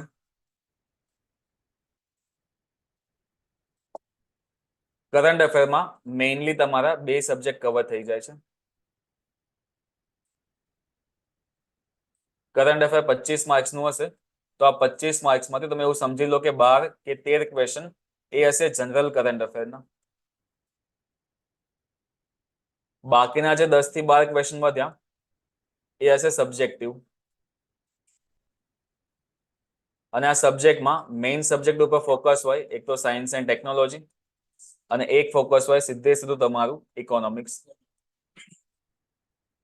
તો આના જે મેઇન ટોપિક છે કરંટ અફેરના એ તમને ખબર હોવી જોઈએ. જનરલ ટોપિક છે એ તમને ખબર હોવી જોઈએ. ચલો ટોપિકની વાત કરીએ તો કરંટ અફેરમાં એસટીઆઈમાં પૂછાય એવા ટોપિક કયા કયા છે, એટલે તમારા હોટ ટોપિકમાં લખાઈ જશે. બાકીના તમારે જેટલા સર્ચ કરો એટલે તમે કરી શકો છો સર્ચ. મેઇન ટોપિક કયો જે પૂછાશે જ 100%? ઓલિમ્પિક 100% પૂછાશે. ઓલિમ્પિકમાં મેઇન વસ્તુ યાદ રાખવાની શું? સ્થળ, સમય, કયા નંબરનો ઓલિમ્પિક હતો, એની ટેગલાઇન શું હતી, પછી પેલા બાબલા નહીં રાખતા, ભૂલી ગયો બાબલાને શું કહેવાય, મેસ્કોટ. હા, તો એ મેસ્કોટ શું હતા એ તમને યાદ હોવું જોઈએ. અચ્છા, બીજી વસ્તુ, ફર્સ્ટ કોણ હતું, સેકન્ડ કોણ હતું, થર્ડ કોણ હતું, આમના મેડલ્સ. મેડલ કોને મળ્યા એના નામ નહીં, ખાલી આંકડો કે ભાઈ ઓસ્ટ્રેલિયાને આટલા મળ્યા હતા, અમેરિકાને આટલા મળ્યા હતા, પહેલો બીજો ત્રીજો જ. કદાચ કોઈ સેન્ટેન્સ બની જાય તો કે પ્રથમ અમેરિકા હતું કે ચીન હતું, પણ મેઇન ફોકસ તમારું હોવું જોઈએ ઇન્ડિયા ઉપર. ઇન્ડિયાના ગોલ્ડ, સિલ્વર અને બ્રોન્ઝ કેટલા કેટલા હતા? સિલ્વર કેટલાએ જીત્યા, બ્રોન્ઝ કેટલાએ જીત્યા? માન લો કે આપણે હમણાં લઈએ છીએ નામ, એક છે નામ નીરજ ચોપરા. નીરજ ચોપરા પૂછાવાના ચાન્સીસ થોડાક ઓછા છે. કેમ? કેમ કે આ પહેલાથી થોડા નોન હતા, આમને ઓળખતા હતા લોકો. એમના એક્ઝામ 2020-21 ની આજુબાજુમાં પૂછાઈ ગયા ક્વેશ્ચન્સ. હવે મેઇન કોણ? મનુ ભાકર. મનુ ભાકર આટલા ઇમ્પોર્ટન્ટ કેમ છે? કેમ કે ફિમેલ છે.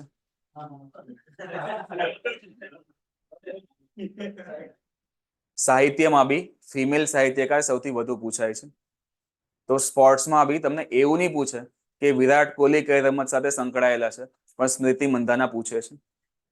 કેમ કે એ લોકોને એમ છે કે ફિમેલ સ્પોર્ટ્સ બહુ ઓછા લોકો જોતા હશે, પણ એમને ક્યાં ખબર છે કે આપણા છોકરાઓ એ જ જોવે છે. પણ મેન વસ્તુ એ છે કે આ વસ્તુ પર ફોકસ વધારે. નીરજ ચોપરાનો બાયોડેટા બી પૂછ્યા હતા અમુકમાં કે નીરજ ચોપરાનો જન્મ ક્યાં થયો છે. તો મેરીકોમ વખતે મેરીકોમનો કેટલો બાયોડેટા પૂછ્યો હતો. જન્મ ક્યાં થયો હતો, શિક્ષા ક્યાં લીધી હતી, કયા પ્રદેશના વતની છે, કયા સ્થળ ઉપર એમને રહેતા હતા, ઘણું બધું પૂછાયું હતું ક્લાસ 3માં. તો આ મનુ ભાકરનો જે બી બાયોડેટા હોય એ તમે લગ્ન માટે જોતા હોય એ પ્રમાણે વાંચી લેજો, એક એક ડિટેલ. તમે નહીં હો મેમ. એના પછી બીજા કોઈ, જો બીજા બેને તો મને નામ બી નહીં ખબર, મને નહીં ખબર, એટલે મેં તમને શું કીધું કે ભાઈ આજનું યુથ કોના પર ફોકસ કરે છે, મનુ ભાકર ઉપર. લાઇમલાઇટમાં એ જ આયા હતા. એમની જોડે જે બીજો વ્યક્તિ બ્રોન્ઝ જીત્યા હતા એમનું તો નામ બી કોઈને યાદ નથી. તમને યાદ છે તો બહુ સારું છે, પણ એના પછી બીજા બી એક હતા. ટોટલ 4 મેડલિસ્ટ હતા આ વખતે. એમાંથી બે મેડલ તો આમની પાસે છે, મનુ ભાકર પાસે. બાકીના 3 વધ્યા. એમાં એક નીરજ ચોપરા, બીજા બે વ્યક્તિ હતા જેમાંથી કેબીસીમાં આમની જોડે આવ્યા હતા, અને બીજા એક વ્યક્તિ હતા જે આમની જોડે બ્રોન્ઝ જીત્યા હતા. એક હોકી ટીમ હતી આખી અલગ. તો હોકી ટીમ તો આપણા માટે મોસ્ટ ઇમ્પોર્ટન્ટ છે. ભારતની રાષ્ટ્રીય રમત કઈ? જો તમે હોકી જવાબ આપતા હોય તો પછી ના આપતા, કેમ કે ભારતની કોઈ રાષ્ટ્રીય રમત છે જ નહીં. પણ આ તો ઓલિમ્પિકમાં સૌથી વધુ મેડલ આપણે હોકીમાં જીત્યા છે એટલે આપણે કહીએ છીએ કે હોકી છે. બાકી એકચ્યુઅલમાં હોકી કોની રાષ્ટ્રીય રમત છે? પાકિસ્તાન. શું ના? જોઈ લેજો. ગુજરાતની રાજ્ય રમત કઈ? કબડ્ડી. ક્રિકેટ નહીં? ક્રિકેટ કબડ્ડી બંને છે. અમુક બુકમાં ખાલી કબડ્ડી છે, અમુક બુકમાં ક્રિકેટ કબડ્ડી બંને લખેલું છે.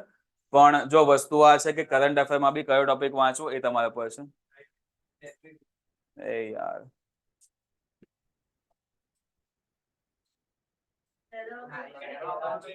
आइए पैरालंपिक भी आइए.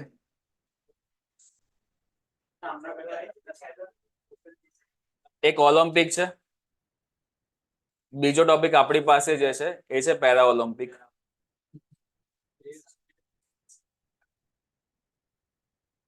અને આ પૂછવાના ચાન્સીસ આના કરતા વધારે છે, કેમ કે પહેલાથી ક્વેશ્ચન હાર્ડ બની જાય. અમુક લોકોને એ બી નહીં ખબર કે પેરાલિમ્પિક થાય છે. એ તો ન્યૂઝમાં આવે પછી ખબર પડે કે પેરાલિમ્પિક થયું. પણ આમાં આના કરતા પરફોર્મન્સ બહુ જ સારું છે, અને એટલે આ પૂછવાના ચાન્સીસ સૌથી વધુ છે. એટલાના જેટલા બી ગોલ્ડ મેડાલિસ્ટ છે એ લોકોનો બાયોડેટા તમારે ફિક્સ કરી કાઢવાનો, વાંચી જ લેવાનું. ડન. ગવર્મેન્ટ ભલે આમના ઉપર ધ્યાન ના આપતી હોય, આપણે ધ્યાન આપશું કેમ કે આપણે એક્ઝામ પાસ કરવી છે. ચલો એના પછી નેક્સ્ટ બીજો કોઈ મેઇન પોઈન્ટ હોય તો જે 100% આવશે. બજેટ. અચ્છા, બજેટમાં ઇમ્પોર્ટન્ટ શું છે? એવી કોઈ સ્કીમ હોય જે પાસ્ટમાંથી ચાલતી આવતી હોય, એની ડેટ એક્સટેન્ડ થઈ હોય. માન લો કે કીધું હોય કે આ પ્રોજેક્ટ અમે આટલામાં પતાવીશું, પણ એ પ્રોજેક્ટની ડેટ એક્સટેન્ડ કરી હોય એ ઇમ્પોર્ટન્ટ છે. નવી સ્કીમ લોન્ચ કરી હોય એ ઇમ્પોર્ટન્ટ છે. અને નિર્મલા સીતારામન તો બહુ ઇમ્પોર્ટન્ટ છે. કેમ કે એમને જ તો હમણાં મેઇન કરંટ અફેર છે, સૌથી વધુ વખત બજેટ રજૂ કરનાર. તો એમને છે તો એમનાથી ઓછા કોઈક તો હશે ને. તો શું એવો ક્વેશ્ચન ના બની શકે કે બજેટ રજૂ કરવાના સંદર્ભમાં નીચે આપેલા જે બી મંત્રીઓ છે એમને ઉતરતા ક્રમમાં ગોઠવો? કંઈ બી બનાવી શકે. એટલે લગભગ 4 થી 5 લોકો તમને યાદ હોવા જોઈએ. તો એક નિર્મલા સીતારામન છે, 7 વાર જ છે ને, તો 6 વાર કોઈક તો હશે ને જેમનો રેકોર્ડ તોડીને એમને આગળ વધ્યા. કોણ હતા? દેસાઈ. એ જ હતા ને? જોઈ લેજો તો હું તો કંઈ બી બોલું. હા. આના પછી બીજું કોઈ કરંટ અફેર? અચ્છા, એન્ટ્રીમાં હતું કે પછી ફૂલ બજેટ હતું?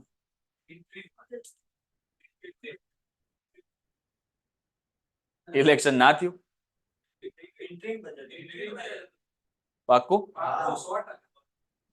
કઈ નહીં.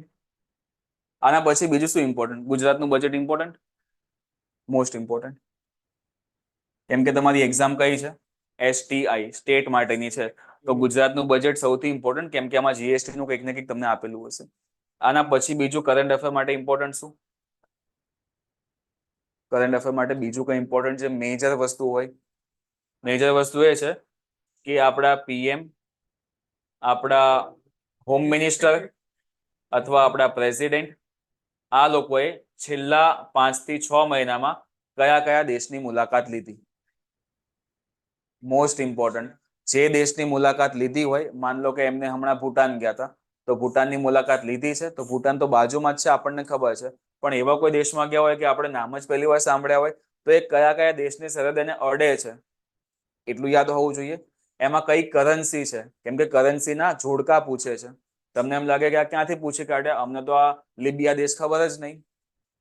પણ એ ટાઈમે કરંટ અફેરમાં હશે, ભારત જોડે કંઈક ને કંઈક કનેક્શન હશે, તો અને તો જ પૂછેલું હશે.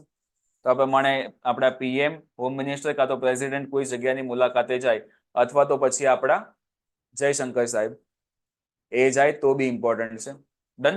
તો આ બધી વસ્તુની કરન્સી, એ લોકોના જે બી કેપિટલ હોય એ, એમના પ્રેસિડેન્ટના નામ, અથવા પીએમ હોય તો પીએમના નામ, અથવા પછી રાજા હોય તો રાજાના નામ, આટલું તમારું વંચાયેલું હોવું જોઈએ. આના સિવાય બીજું કરંટ અફેરમાં શું આવી શકે? બાંગ્લાદેશ નહીં આવે ભાઈ. જો સંધિ કરી હોય તો આવે, બાકી બાંગ્લાદેશનો ટોપિક, શ્રીલંકાનો ટોપિક એવો છે જે થોડો કોન્ટ્રોવર્શિયલ થઈ જાય.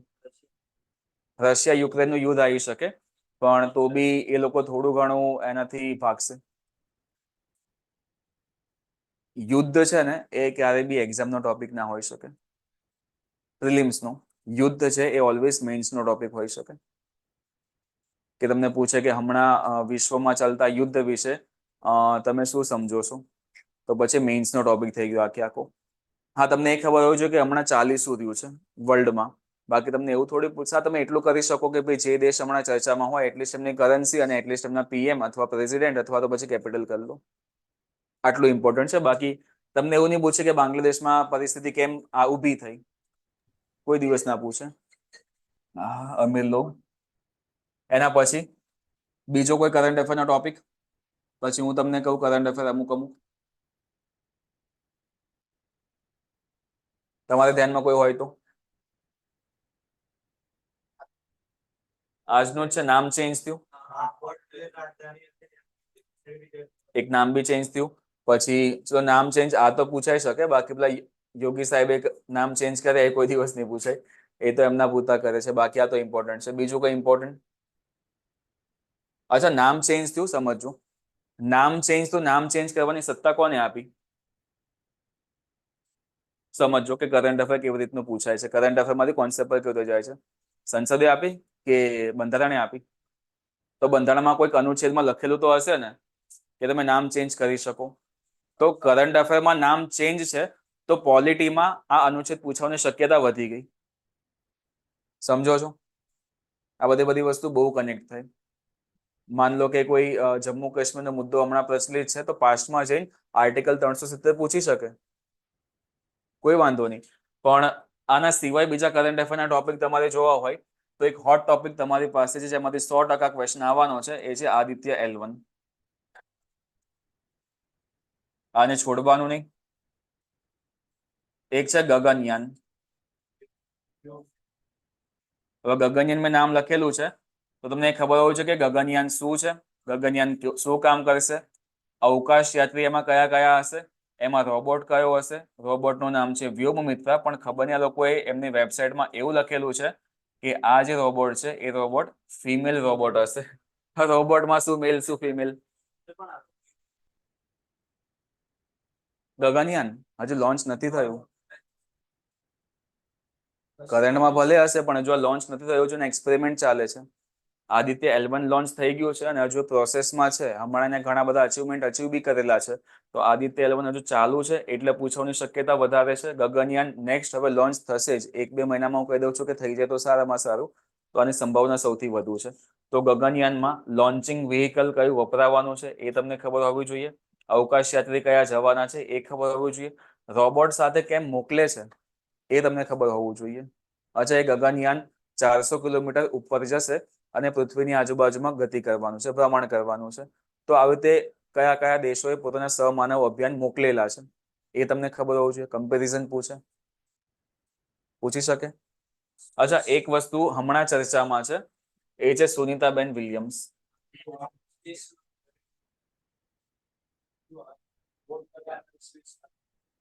એટલે જ તો કહેવાય છે કે વિદેશી લોકો ઉપર વધારે ભરોસો ના કરાય. સુનીતા વિલિયમ્સ ફસાયેલા છે. કઈ જગ્યાએ ફસાયેલા છે? આઈએસએસ. તો સુનીતા વિલિયમ્સ નો ક્વેશ્ચન નહીં પૂછાય. ક્વેશ્ચન શેનો પૂછાશે? આઈએસએસ. અને તમને એવું લાગશે કે આ તો કોન્સેપ્ટ વાળો ક્વેશ્ચન સાયન્સ એન્ડ ટેકમાં પૂછ્યો છે, પણ કરંટ અફેરના અકોર્ડિંગ આ લોકોએ કોન્સેપ્ટ કાઢ્યો છે કે હમણાં જે ચર્ચામાં હતું એ પૂછો. આઈએસએસ શું છે? International space station. કોને કોને લોન્ચ કર્યું હતું અને ક્યારે લોન્ચ કર્યું હતું આ ખબર હોવી જોઈએ. સ્ટાર્ટિંગમાં ખાલી 2 દેશ હતા, અમેરિકા અને રશિયા. ધીમે ધીમે એમાં જાપાન ને બધા જોડાયેલા છે, પણ 1998માં લોન્ચ થયું હતું અને ત્યારથી આ આઈએસએસ છે એ 400 કિલોમીટર 450 કિલોમીટર ઊંચાઈ પર નિરંતર પૃથ્વીની આજુબાજુમાં ભ્રમણ કરી રહ્યું છે. તેમ છતાં હજુ એને કઈ ફરક નહીં પડ્યો. અને જો આપણા સેટેલાઇટ હોત તો મેક્સિમમ 4 વર્ષ, 5 વર્ષ, 6 વર્ષ. પણ આઈએસએસ શું છે, આઈએસએસ માં કેવી રીતે કામ થાય છે, આઈએસએસ કેમ બનાવવામાં આવી, આ બધું તમને ખબર હોવું જોઈએ. કેમ કે આઈએસએસ માં સુનીતા વિલિયમ્સ ફસાયેલા છે. મેઇન વસ્તુ એ છે કે આઈએસએસ માં સુનીતા વિલિયમ્સ ફસાયેલા છે ને, તો પછી નાસા એવી પોતાના હાથ ઉપર કરી કાઢ્યા છે કે હવે અમારા હાથમાં નથી. તો આ લોકોએ હેલ્પ કોની માંગી છે? સ્પેસ એક્સ, જે કોની કંપની છે? Alone Musk. દુનિયાનો સૌથી સારામાં સારો ગાંડો માણસ.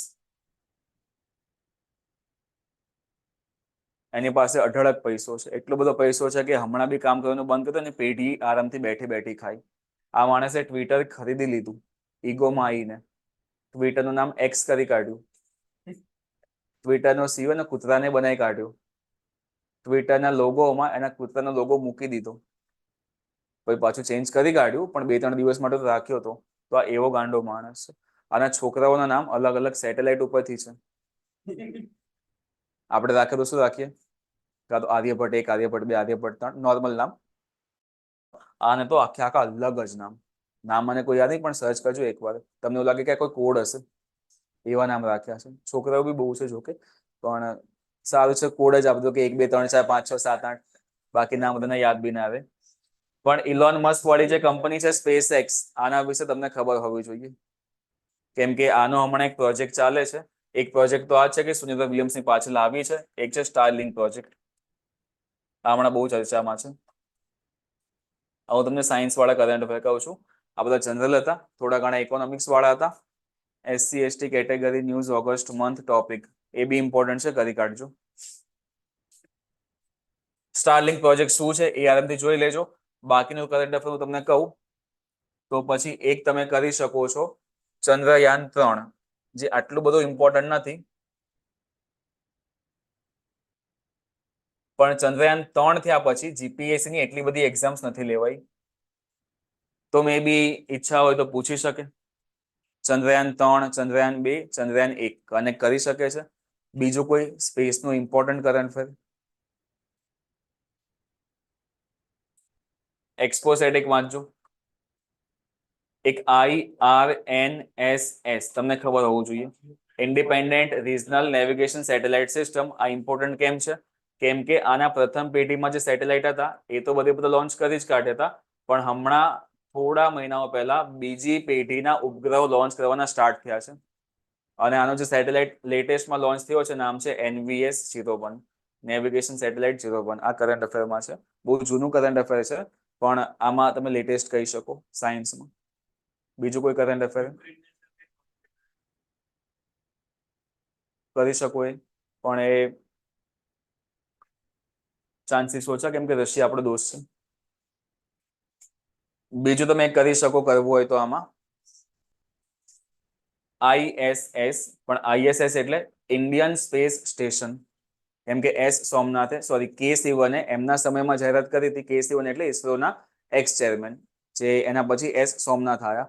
તો એમના સમયમાં એમને જાહેરાત કરી હતી કે અમે જે ISS છે, જેમ અમેરિકાનું ઇન્ટરનેશનલ સ્પેસ સ્ટેશન છે, તો અમે ઇન્ડિયન સ્પેસ સ્ટેશન 2030 સુધીમાં લોન્ચ કરીશું. તો S સોમનાથે એવું કીધું થોડા સમય પહેલા કે 2030 ના બદલે 2035 રાખો. તો 35 લોન્ચ કરશે. પણ એ લોન્ચ કરવાનું વિચાર્યું છે એ બી બહુ મોટી વાત છે. બધા દેશો પાસે ISS નથી. ક્યાંથી હોય? તો ઇન્ડિયન છે એટલે આવી લખ્યું, બાકી CSS હોય, ચીન સ્પેસ સ્ટેશન. પણ ચીન વાળાએ બી આજુ બહુ પ્રયત્ન બહુ ઓછા કરેલા છે. પણ સમજો કે આ બધું કરંટ અફેર સાયન્સનું છે અને અઢળક કરંટ અફેરમાં પૂછાઈ શકે. 5G કોઈ દિવસ ના છોડતા, 6G કોઈ દિવસ ના છોડતા, એક ટોપિક INS, વિક્રાંત કોઈ દિવસ ના છોડતા, INS, અધિઘાત કોઈ દિવસ ના છોડતા. હમણાં એક સબમરીન કદાચ તૂટી ગઈ હતી, પડી. AI આર્ટિફિશિયલ ઇન્ટેલિજન્સ નો કોઈ ટોપિક, મેઇન ટોપિક છે ChatGPT.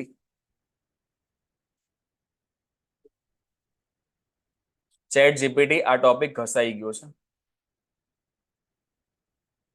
એટલે આ તમે ક્યારે બી પ્રિલિમમાં એક્સપેક્ટ ના કરી શકો, પણ તમે એક્સેપ્ટ કરી શકો છો એમાં મેઇન્સમાં. અને મેઇન્સમાં પૂછાયેલું બી છે એકવાર, આર્ટિફિશિયલ ઇન્ટેલિજન્સ શું છે તેના વિશે તમે શું સમજો છો અને ChatGPT ની માહિતી આપો. તો ChatGPT માં સર્ચ કરી લેવાનું કે તારી માહિતી શું છે. યુઝ કરો છો ChatGPT? જો નથી કરતા તો તમે ટેકનોલોજીમાં બહુ પાછળ છો, યુઝ કરજો. ChatGPT જેવું બેસ્ટ સાધન હમણાં બીજું કોઈ નથી બન્યું છે. AI તો પછી યુઝ કરો ને. અચ્છા, જો એ ખબર ના હોય તો ગૂગલે હમણાં એક નવી વસ્તુ કાઢી છે, જેમિનાઈ. એ લોકો જેમિનાઈ બોલે છે પણ આપણે જેમિની કરવાનું. તો આ તમે કરી શકો છો કેમ કે આ ગૂગલનું AI છે. તે પ્રમાણે હમણાં આ જે iPhone 16 નીકળ્યો એમાં AI નથી, AI બિલ્ડઅપ જ છે ને. તો પછી તમારી AI વાળી ટેકનોલોજી છે આ બધી. કરી કાઢજો. આ AI ભૂલથી બી ના છોડતા કેમ કે AI બહુ ઇમ્પોર્ટન્ટ હોય અને AI ને જ પૂછવાનું કે તું ભાઈ એમને કે, તમને કહી બી દેશે. ChatGPT જો તમે નોર્મલ વર્ઝન વાપરો છો તો 2021 લગીનો ડેટા તમને આપશે, પણ તમે પેઇડ વર્ઝન વાપરો છો તમારી જેટલી માહિતી જોતી હશે, જે જોતી હશે બધું મળશે. ઇવન તમે એમ કહેશો ને કે ભાઈ PYQ મોકલ અમને, તો અમને એન્શિયન્ટ હિસ્ટ્રીના ક્વેશ્ચન વિથ MCQ મોકલ, તમને એ બી મોકલશે. જો કે એ તો 2021 વાળું વર્ઝન બી મોકલે જ છે, પણ એના કરતાં બી હાર્ડ ક્વેશ્ચન જોતા હોય તો એ બી તમને ChatGPT આપી દેશે. મેથ્સના ક્વેશ્ચન જોતા હશે એ બી તમને આપી દેશે. એટલે બસ ખાલી એટલી વસ્તુ છે કે તમને યુઝ કરતા ફાવવું જોઈએ. બાકી તમે એમાં કોઈને મેસેજ કરવા માટે ખાલી મેસેજ જ લખાવડાવતા હોય તો પછી તમે ChatGPT નો બહુ મસ્ત ઉપયોગ કર્યો છે. આના પછી બીજો કોઈ મુદ્દો? ડિફેન્સ પત્યું. અચ્છા, યુદ્ધાભ્યાસ એક પણ ના છોડતા.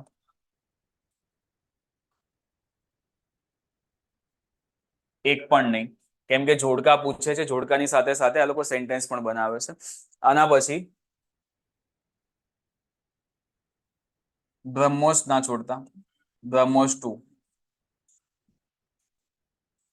બ્રહ્મોસ 2 ઇમ્પોર્ટન્ટ છે. અગ્નિ 6 આ ઇમ્પોર્ટન્ટ છે કેમ કે અગ્નિ 5 હવે ઘસાઈ ગઈ. અગ્નિ 5 તો બહુ પૂછતું, હવે અગ્નિ 6. અચ્છા, અગ્નિ 6 તમે કરો જ છો તો એક નામ ના ભૂલતા.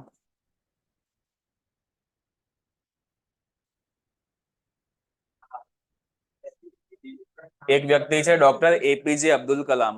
APJ અબ્દુલ કલામને કહેવાય છે ભારતના મિસાઇલ મેન. પણ તમને એવું પૂછે કે ભારતના મિસાઇલ વુમેન, તો ટેસી થોમસ છે.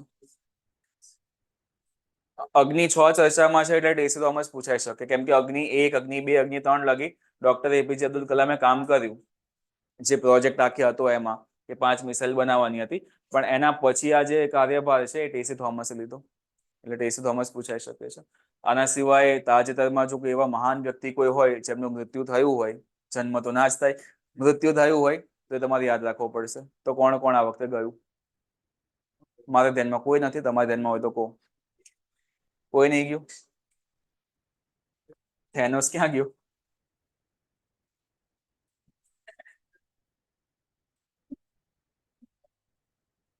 કોઈક એવો સાહિત્યકાર તો ગયા હશે, કરજો. ગયા હશે, તમને ખબર નહીં હોય કેમ કે તમને કોઈ એક્ટર જાય, તમને એ ખબર છે કે મલાઈકા હતા, તેના પપ્પા મરી ગયા, એ બી કૂદીને. પણ તમને કોઈ સાહિત્યકાર ગયું હશે તો ખબર નહીં હોય. તો એકવાર ખાલી જોઈ લેજો કે કોઈ સાહિત્યકાર ગયું છે કે નહીં, એમના ક્વેશ્ચન્સ આવશે વધારે. અલા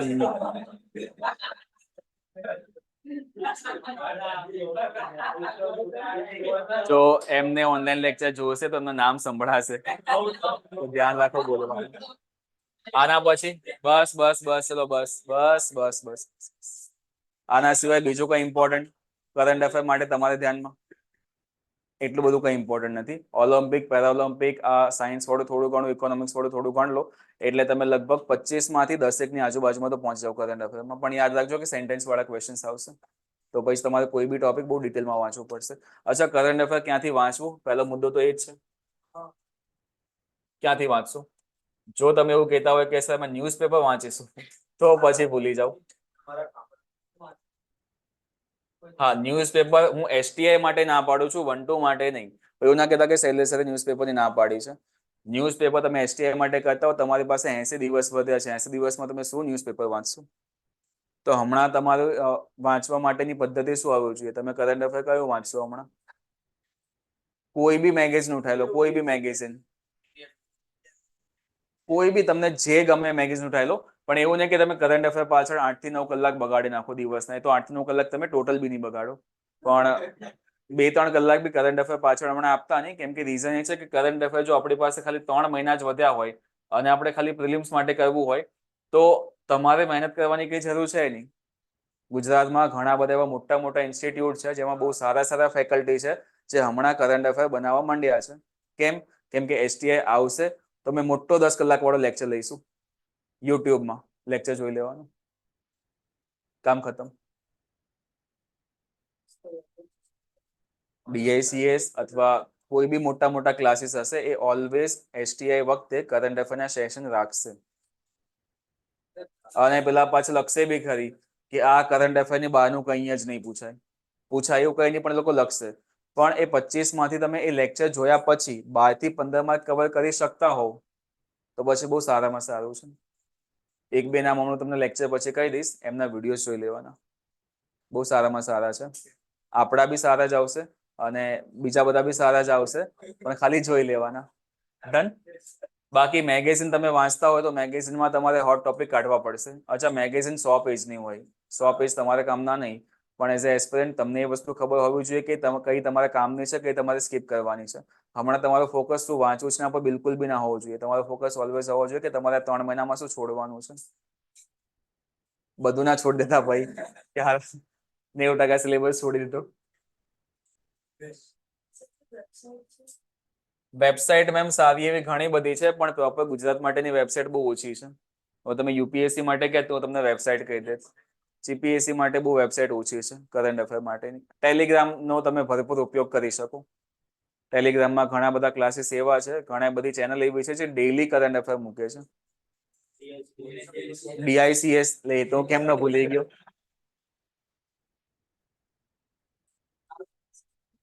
ચલો, તમને 2 વસ્તુ મળે છે. એક તમને મળે છે ન્યૂઝ આર્ટિકલ્સ. એ ઓછા હોતા હશે કેમ કે એ દિવસના ન્યૂઝપેપરમાં ઓછી વસ્તુ હશે. એમાંય દિવ્ય ભાસ્કર ઓછું જ આપવાનું છે. અચ્છા, હું તમને બીજી બી એક વસ્તુ કહું કે શું વાંચવું જોઈએ. ડીઆઈસીએસ માં બીજું તમને એક એડિટોરિયલ બી મળે છે, ધ હિન્દુના અને મે બી ઇન્ડિયન એક્સપ્રેસના. એમાં લખેલું હોય છે કે ટોપિક ટુ બી રીડ. એ તમે ખાલી ટોપિક્સ કલેક્ટ કરી શકો છો. હમણાં ડિટેલમાં એમાં ઘૂસતા નહીં. તમને એવું લાગે કે ના ટોપિક વાંચવા જેવો છે જીપીએસસી માટે, તો એમાં ઘૂસશો.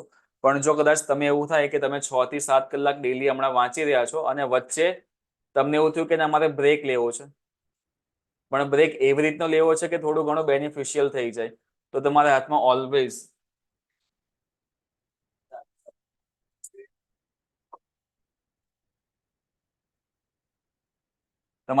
ઓલવેઝ બે મેગેઝિન આવવી જોઈએ.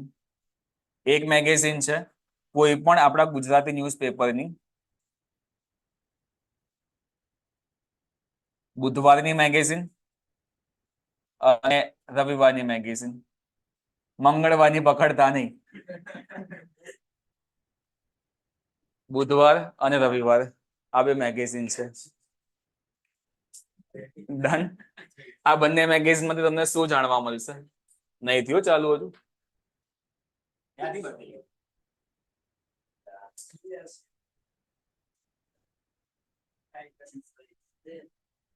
કોઈ પણ ન્યૂઝપેપરની, ગુજરાતી વાળા ન્યૂઝપેપરની બુધવારની મેગેઝિન અને રવિવારની મેગેઝિન આ ઇમ્પોર્ટન્ટ છે, કેમ કે આમાં તમને ઘણી બધી નવી વસ્તુ જાણવા મળશે. આમાં બી કરંટ અફેર હોય છે જે આપણે વાંચતા નથી. આમાં ઘણા બધા સાહિત્યકાર હશે જે કલ્ચરમાં પૂછાય છે. આમાં ઘણી બધી એવી સમસ્યા હશે જેના સેન્ટેન્સ વાળા ક્વેશ્ચન્સ પૂછાય છે.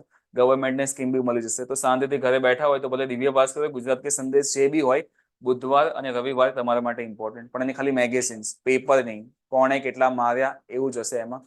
પણ આમાં હશે એઆઈ, આમાં હશે સ્પેસ, આમાં હશે ડિફેન્સ, આમાં હશે બજેટ, આમાં બધે બધું આવી જશે.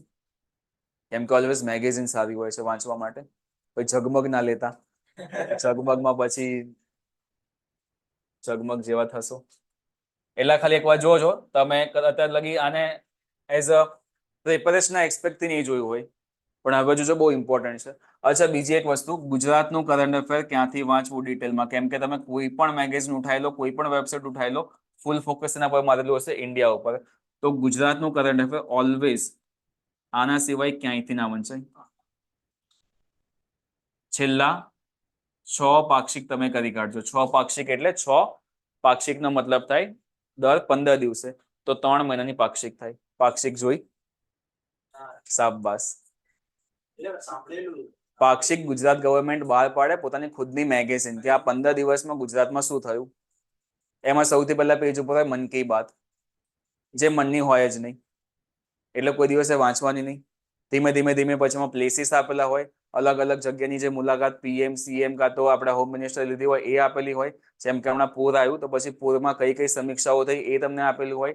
અલગ અલગ સ્કીમ તમને એમાં આપેલી હશે, પ્લસ કોઈ જગ્યાનું લોકાર્પણ થયું એ તમને આપેલું હશે. ટૂંકમાં ગુજરાત રિલેટેડ જેટલું બી સારું કરંટ અફેર હશે, જે ગવર્મેન્ટ જોડે કનેક્ટેડ હશે, એ બધું તમને આમાં મળી જશે. પાક્ષિક તમે તમારા ન્યૂઝપેપર વાળાને કહેશો તો 50 રૂપિયામાં તમને 12 મહિના નાખી આપશે તમારા ઘરે. દર 15 દિવસે એક પાક્ષિક તમારા ઘરે આવી જશે. જો તમારે એક ના કરવું હોય, તમને ઈચ્છા છે કે ના મારે જઈને પરચેસ કરવી છે, તો માહિતી નિયામકની કચેરી અહીંયા આજુબાજુમાં ક્યાંક હશે. માહિતી નિયામકની કચેરી લગભગ આરટીઓની આજુબાજુમાં છે. ત્યાં તમે જશો એટલે તમને બહુ જ બધી બુક ફ્રીમાં મળે છે. માહિતી નિયામકની કચેરી છે, બહુ જ બધી બુક ફ્રીમાં મળે છે. લગભગ તમને 16 કાં તો 17 બુકનું એક બંચ આપશે. એમાં ગુજરાતનું કલ્ચર તો બધું આવી ગયું. આ જોરાવરસી જાદવ એમાં ફ્રીમાં મળે છે. કેમ કે ગુજરાતની જ બુક છે, ગુજરાત ગવર્મેન્ટે બહાર પાડી છે. આરટીઓની આજુબાજુમાં તો ક્યાંક છે, બાકી ગાંધીનગરમાં તો છે જ. અહીંયા લગભગ 1-2 જગ્યાએ છે. જઈને તમે એમ કહેશો કે મને બુકનો સેટ જોઈએ છે, તો પૂછશે કઈ બુક, પછી ખાલી યાદ અપાવજો કે ભાઈ આ પ્રમાણેની અમારી પ્રિપેરેશન છે, તો આના રિલેટેડ જે બી બુક હોય તમને આપો. પણ એક સ્ટુડન્ટ એક જ સેટ આપશે. એવું નહીં કે મારા ભાઈબંધ માટે બી લેવું છે, આપો, નહીં આપે. અને છે તો પછી એ ક્લાસ 3 જ, તો પછી ગાળો બી આપશે. તું તો પાસ કર પહેલા.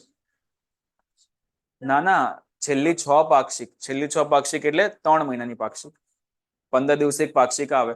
અને તમારે કંઈ જ ના કરવું હોય તો પછી તમારી પાસે વેબસાઇટ છે. વેબસાઇટમાં જઈને બી તમે પાક્ષિક ડાઉનલોડ કરી શકો છો. આમાં નેટ ચાલુ હશે. તમારે ખાલી પાક્ષિક સર્ચ કરવાનું છે. પાક્ષિક સર્ચ કરશો એટલે સીએમઓ ગુજરાત ઓપન થશે. સીએમઓ ગુજરાત વાળી વેબસાઇટ તમે ઓપન કરો એટલે ઢગલો પાક્ષિક તમારી જોડે આવી જશે. લો આ બધે પાક્ષિક છે. આખી મેગેઝિન ઇંગ્લિશમાં કહો તો ઇંગ્લિશમાં તમને મળી જાય, ગુજરાતીમાં તમને મળી જાય. લો આપણે આ વ્યૂ કરીએ, પણ આ વ્યૂમાં હમણાંની પાક્ષિકમાં મોટા ભાગે કઈ વસ્તુ હશે કે ગુજરાતમાં જે હમણાં વરસાદ આવ્યો તો એ ડાઉનલોડ થશે ને પહેલા.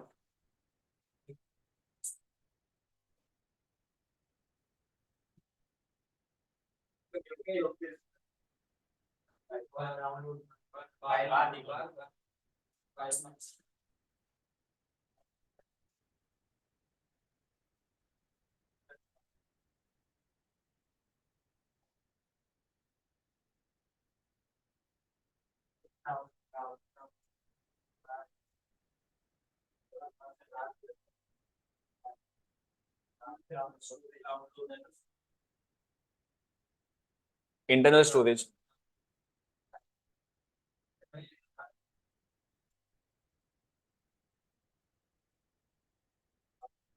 લો આ તમારી પાક્ષિક છે. અને શાંતિથી ફોનમાં ઓપન કરીને વાંચવી હોય તો બી તમે વાંચી શકો. અને જે તમને ઇમ્પોર્ટન્ટ વસ્તુ લાગે એ તમે સ્ક્રીનશોટ લઈ શકો. બાકી આખી પાક્ષિક વાંચવા માટે ના જવાય. તમને પ્લેસીસ આપેલા છે. એક વસ્તુ આપ્યું છે મેઘ મલ્હાર પર્વ સાપુતારા, ઇમ્પોર્ટન્ટ કરંટ અફેર. તમને આના વિશે ખબર જ નહીં હોય, પણ ખબર છે તો સારું છે, ના ખબર હોય તો પછી આમાંથી વાંચી શકો છો. આકર્ષણ બી આપેલા છે. આજ બધી વસ્તુ તો પૂછાય છે એક્ઝામમાં. તો એ બધી વસ્તુ તમને ખબર નથી કે ક્યાંથી પૂછે છે, પણ આમાંથી પૂછે છે બધું. આ બધું થોડું ઓછું ઇમ્પોર્ટન્ટ છે. આ મન કી બાત વાંચી લેવી જોઈએ, કેમ કે આવા બધા જે ઇમ્પોર્ટન્ટ ટોપિક હોય ને એ તમને ખબર ના હોય. વાઘ દિવસ ડન. પછી આવા જે એકવાર વાંચી લેવું સારું. આ ઇન્ટરનેશનલ મેથેમેટિક્સ, જે olympiad, UNESCO world heritage sites, એ જ તો બધું આવે છે એક્ઝામમાં. ગુજરાતમાં નીતિ આયોગની પેટર્ન પર ગ્રીડની રચના કરાશે. તો આ તમારું ઇકોનોમિક્સ ના થઈ ગયું? નીતિ આયોગ આ ઇમ્પોર્ટન્ટ નથી, પણ તમારે વાંચવું હોય, માઇન્ડ ફ્રેશ કરવા, તો વાંચી શકો છો કે ભાઈ કયા જિલ્લામાં શું નુકસાન થયું.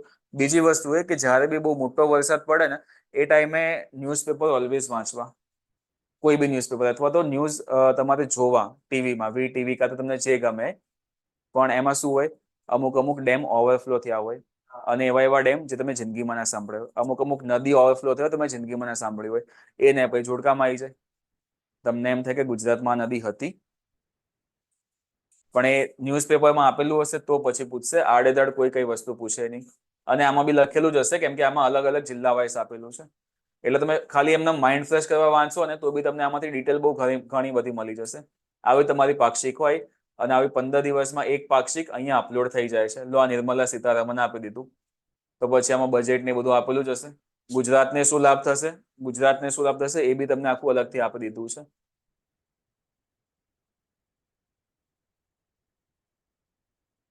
ભૂતાન ટૂંકમાં બહુ ઇમ્પોર્ટન્ટ મેગેઝિન છે. તમે 1-2 માટે કરો, ક્લાસ 3 માટે કરો કે STI માટે કરો, આનાથી સારું કરંટ અફેર ક્યાંય નથી. તો પછી બહારથી શું કામ બીજા કરંટ અફેર લેવા? ડન. આવે કંઈક પાક્ષિક છે. તો ટૂંકમાં આપણે જે વસ્તુ પર ડિસ્કસ કર્યું એ વસ્તુ કઈ કઈ છે? એ વસ્તુમાં સૌથી પહેલો પોઈન્ટ એ છે કે તમારું જે નેક્સ્ટ કામ હોવું જોઈએ એ નેક્સ્ટ કામ એવું હોવું જોઈએ કે તમારે તમારા જે હોટ ટોપિક છે એ ફાઇન્ડ કરવા પડશે. અને સ્પેશિયલી STI પ્રિલિમ માટે જ છે. STI મેઇન્સ માટે આ સહેજ બી નથી, કેમ કે STI પ્રિલિમ પછી 8 મહિના તમને મળવાના છે. હોટ ટોપિક તમે જાતે ફાઇન્ડ કરશો PYQ ઉપર રિસર્ચ કરીને, અને એવા તમારે આરામથી 30-40% ટોપિક કાઢવાના છે, જે તમે વાંચવાના છો, બાકીને તમે છોડવાનો છો. બીજો પોઈન્ટ, આમાં ક્યારેય પણ તમારે હમણાં 3 મહિના સુધી એવું વિચારવાનું છે જ નહીં કે તમે PhD કરો છો. તમારે ખાલી ને ખાલી ટોપિકના અકોર્ડિંગ ચાલવાનું છે. એટલે કે તમારે સિલેબસ જોઈને ચાલવાનું છે. તમારું કામ સૌથી વધુ શું હોવું જોઈએ? ખાલી ને ખાલી રિવિઝન હોવું જોઈએ. કે તમે ભલે એક પત્તું વાંચો, પણ એક પત્તું તમે 5 વાર વાંચો. એ ભૂલાવું ના જોઈએ. 5મો પોઈન્ટ તમારે એ હોવો જોઈએ કે તમે લગભગ માનીને ચાલો કે ડિસેમ્બરના સ્ટાર્ટ સુધીમાં તમારો સિલેબસ પતાવી દો. અને આપણે એવું માનીને ચાલીએ છીએ કે તમારી જે એક્ઝામ છે એ ડિસેમ્બરના મિડમાં કાં તો ડિસેમ્બરના એન્ડિંગમાં હશે. આપણા નસીબ એટલા બી સારા નથી કે જાન્યુઆરી ફેબ્રુઆરી જાય, કેમ કે આપણા નસીબ આપણને ખબર જ છે કે આપણી એક્ઝામ વખતે જ નહીં જાય પાછળ, બાકી ભલે પાછળ જતી હોય. પણ ગણતરી આપણી જાન્યુઆરીમાં છે. તો ડિસેમ્બરમાં તમારું એક કામ હોવું જોઈએ કે તમે બને એટલી મોક ટેસ્ટ આપો. મોક ટેસ્ટ તમે કોઈ બી પરચેસ કરી શકો છો. આપણે અહીંયા બી મોક ટેસ્ટ સ્ટાર્ટ થવાની જ છે, એ તમને ખબર જ છે. ભલે પ્રિલિમ હોય, મેઇન્સ હોય કે ગમે તે હોય, મોક ટેસ્ટ સ્ટાર્ટ થઈ જશે. મોક ટેસ્ટ ભૂલથી બી નહીં છોડવાની. તમને તમારી જે બી મિસ્ટેક છે એમાં ખબર પડશે. સબ્જેક્ટિવ ક્વેશ્ચન અટેમ્પ્ટ કરો, PYQ અટેમ્પ્ટ કરો. આડેધડ વાંચ ના કરતા PYQ ઇમ્પોર્ટન્ટ છે. અને 7મો અને મોસ્ટ ઇમ્પોર્ટન્ટ પોઈન્ટ, હમણાં ગ્રુપ ડિસ્કશન ઉપર વધુ ધ્યાન આપો. કરંટ અફેરના ગ્રુપ ડિસ્કશન કરો અને ટોપિકના ગ્રુપ ડિસ્કશન કરો. ટોપિક વેચી લો. 3 મહિના છે, એકલા નહીં દોડી શકો ને, તો 2 જણા જોડે દોડો. એટલે ભાગી જવા વાળું નહીં, પણ પ્રોપર કે ભાઈ તું આ સબ્જેક્ટમાં આટલો ટોપિક કરીને મને કાલ સમજાવી દેજે, અને હું આટલો ટોપિક કરીને લઈશ, હું તને સમજાવી દઈશ. અને બી ફૂલ ઈમાનદારીથી. કાં તો નોટ્સ બનાવીને નોટ્સ તમે શેર કરો. હું તમને એવું નથી કહેતો કે તમે 10 જણાનું ગ્રુપ બનાવો, પણ તમે એટલીસ્ટ મેક્સિમમ 3 થી 4 જણાનું ગ્રુપ બનાવી શકો છો. 10 જણાનું ગ્રુપ પછી પીઝા ખાવા જ જશે. 3 થી 4 જણાનો ગ્રુપ બનાવો, ચા પીવા જાઓ તો ડિસ્કશન કરો, ક્યાંક નોર્મલ બેઠા હો તો ડિસ્કશન કરો.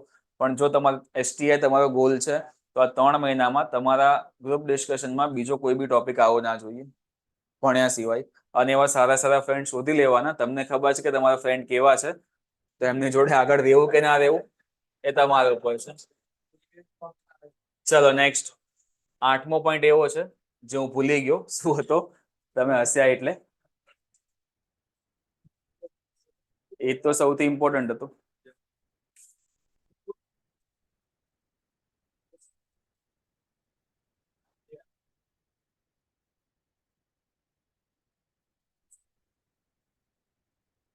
કઈ નહીં છોડો, કંઈક તો હતો.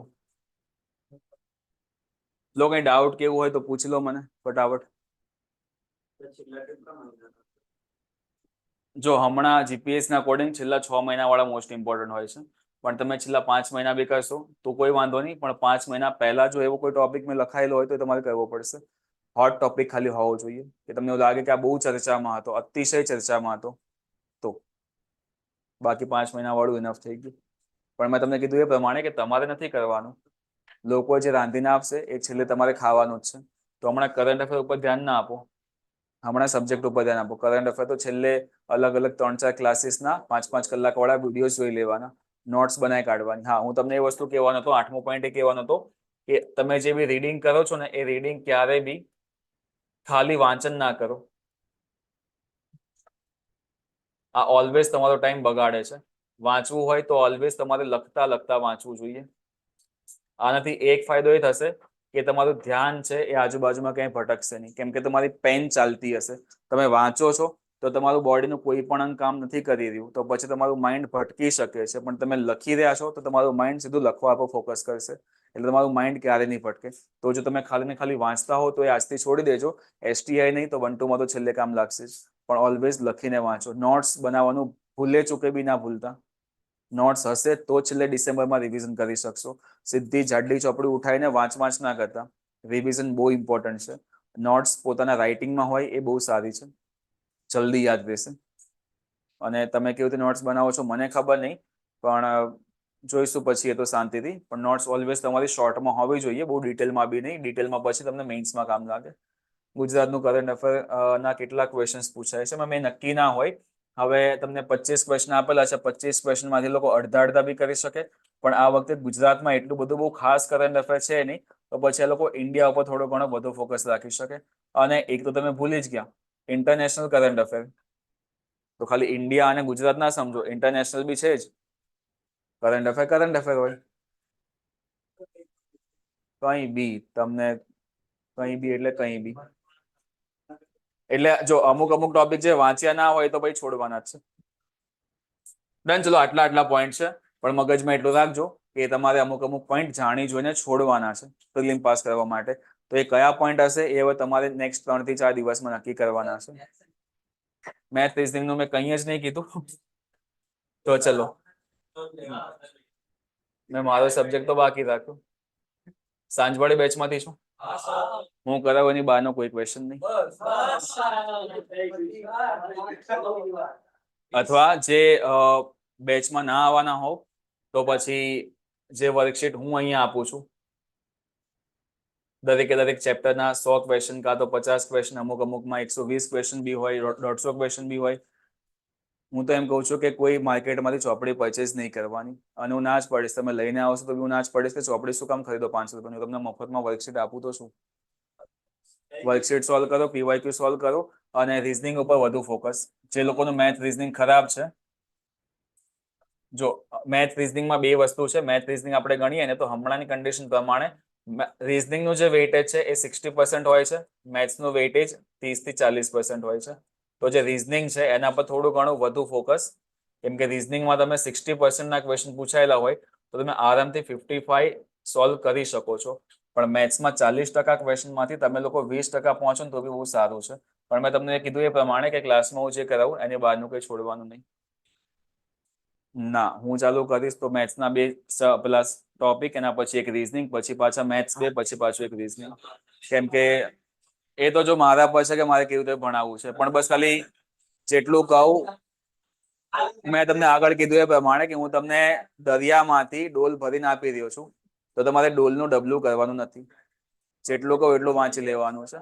મેથ રિઝનિંગમાં વાંધો નહીં, વર્કશીટ ખાલી કરી નાખજો સોલ્વ.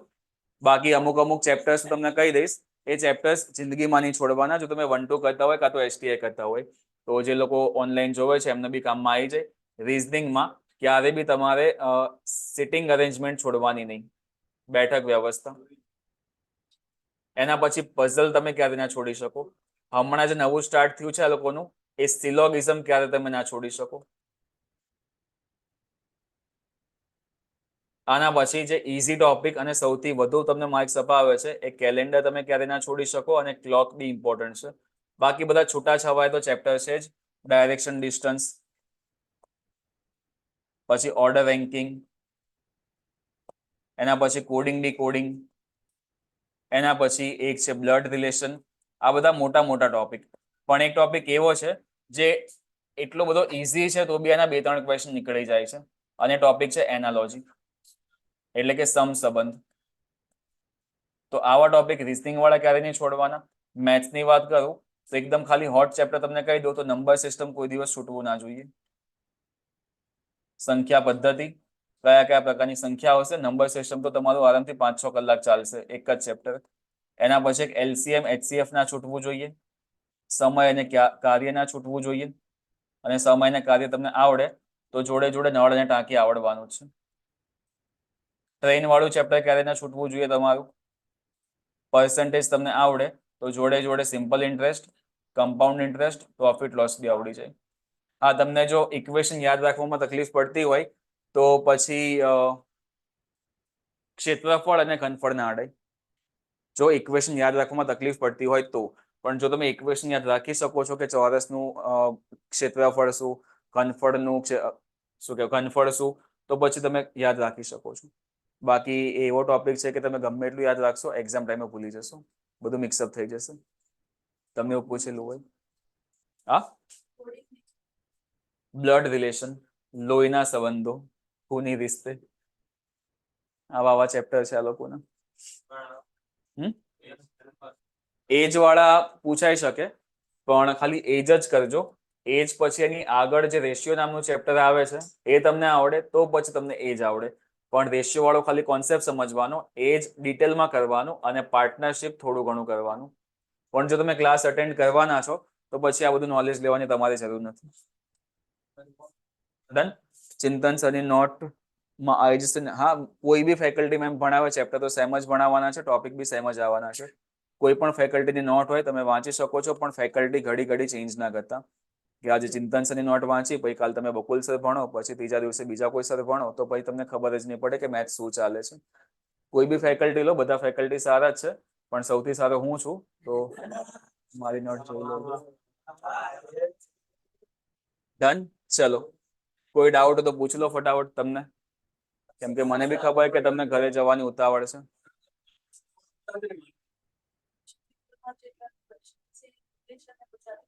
ના, STI ખાલી ને ખાલી ગુજરાતી.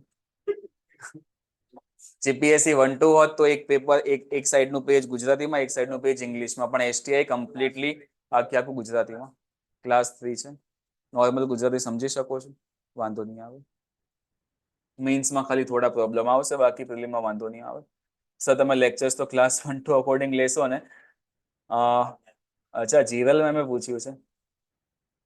હમણાં તમને એક વસ્તુ કહું કે હમણાં CSET ની એક્ઝામ ગઈ હતી, UPSC 2024. બરોડા બ્રાન્ચમાં મેં CSET ભણાવ્યું હતું, અને બરોડા બ્રાન્ચના સ્ટુડન્ટ્સે મને કીધું કે CSET માંથી લગભગ 14 થી 15 ક્વેશ્ચન મેં જે ભણાવ્યું હતું એ બેઠા ક્વેશ્ચન્સ હતા, કોપી. કેમ કે મેથ રિઝનિંગનું લેવલ એટલું બધું વધી ગયું છે કે ગુજરાતીના અકોર્ડિંગ એના ક્વેશ્ચન બનાવવા બહુ મુશ્કેલ હોય છે. તો લોકો કરે છે શું, સેન્ટ્રલ ગવર્મેન્ટની 2 એક્ઝામ છે, બેંક, SSC.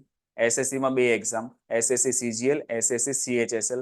તો આ એક્ઝામના PYQ જ આપણી એક્ઝામમાં નાખે છે. તો બોર્ડ પર તમને જે બી ભણાવીશ ને એ સેન્ટ્રલ ગવર્મેન્ટ લેવલ હશે. કે તમે ઇવન NTPC બી તમે આપશો, તમે CGL બી આપશો, CHSL બી આપશો, SBI, PO, SBI એટલે કંઈ બી આપશો, બધું કવરઅપ થઈ જશે. બસ ખાલી તમારે કરવું શું પડશે કે હું તમને ભણાવીશ ગુજરાતીમાં, પણ સેન્ટ્રલ ગવર્મેન્ટમાં ઇંગ્લિશમાં આવે છે. NTPC વિશે હમણાં વાત નહીં કરું, કેમ કે NTPC આપણો ટોપિક નથી, પણ હું લેક્ચરમાં આવીશ તો NTPC વિશે ડિટેલમાં સમજાવી દઈશ. કેમ કે છેલ્લી 3 NTPC મારી ક્લિયર છે. અને NTPC ની એક્ઝામ તમારી અહીંયા નહીં આવે, આઉટ ઓફ ગુજરાત જવું પડશે. ડિટેલમાં તમને કહી દઈશ, કેમ કે મારા મેઇન સબ્જેક્ટ મેથ રિઝનિંગ છે. તો સેન્ટ્રલ ગવર્મેન્ટ તમે જેટલી બી એક્ઝામ સાંભળી હશે એ મોસ્ટલી એક્ઝામ મેં પાસ કરેલી છે. CGL ની મેઇન્સ ઘણી વખત આપેલી છે, CHSL પણ આપેલી છે. એટલે ગુજરાત ગવર્મેન્ટની એક્ઝામ મારા માટે મેથ રિઝનિંગ, એનું મેથ રિઝનિંગ મારા માટે બહુ ઇઝી છે. અને એટલે જ મેં તમને સ્ટાર્ટિંગમાં જ કીધું કે મારે CCEમાં 100 માંથી 100 છે. અને બી 1 કલાકમાં એ બી એમાં 45 મિનિટ જ મેં વાંચી હતી, મતલબ 45 મિનિટ જ મેં અટેમ્પ્ટ કરી, કેમ કે મારા હાથમાં ફ્રેક્ચર હતું. મેં અંગૂઠો મારેલો છે પેલા એડમિટ કાર્ડમાં, કેમ કે સાઇન બી પોસિબલ નથી. વિધાઉટ રફ શીટ 45 મિનિટમાં 100 માંથી 100 છે. એટલે જ કહું છું કે મેથ રિઝનિંગમાં આંખ બંધ કરીને ભરોસો કરી લેજો, જેટલું કહું એટલું ઇનફ છે. ડન, ચલો મળીએ પછી next time. Thank you class.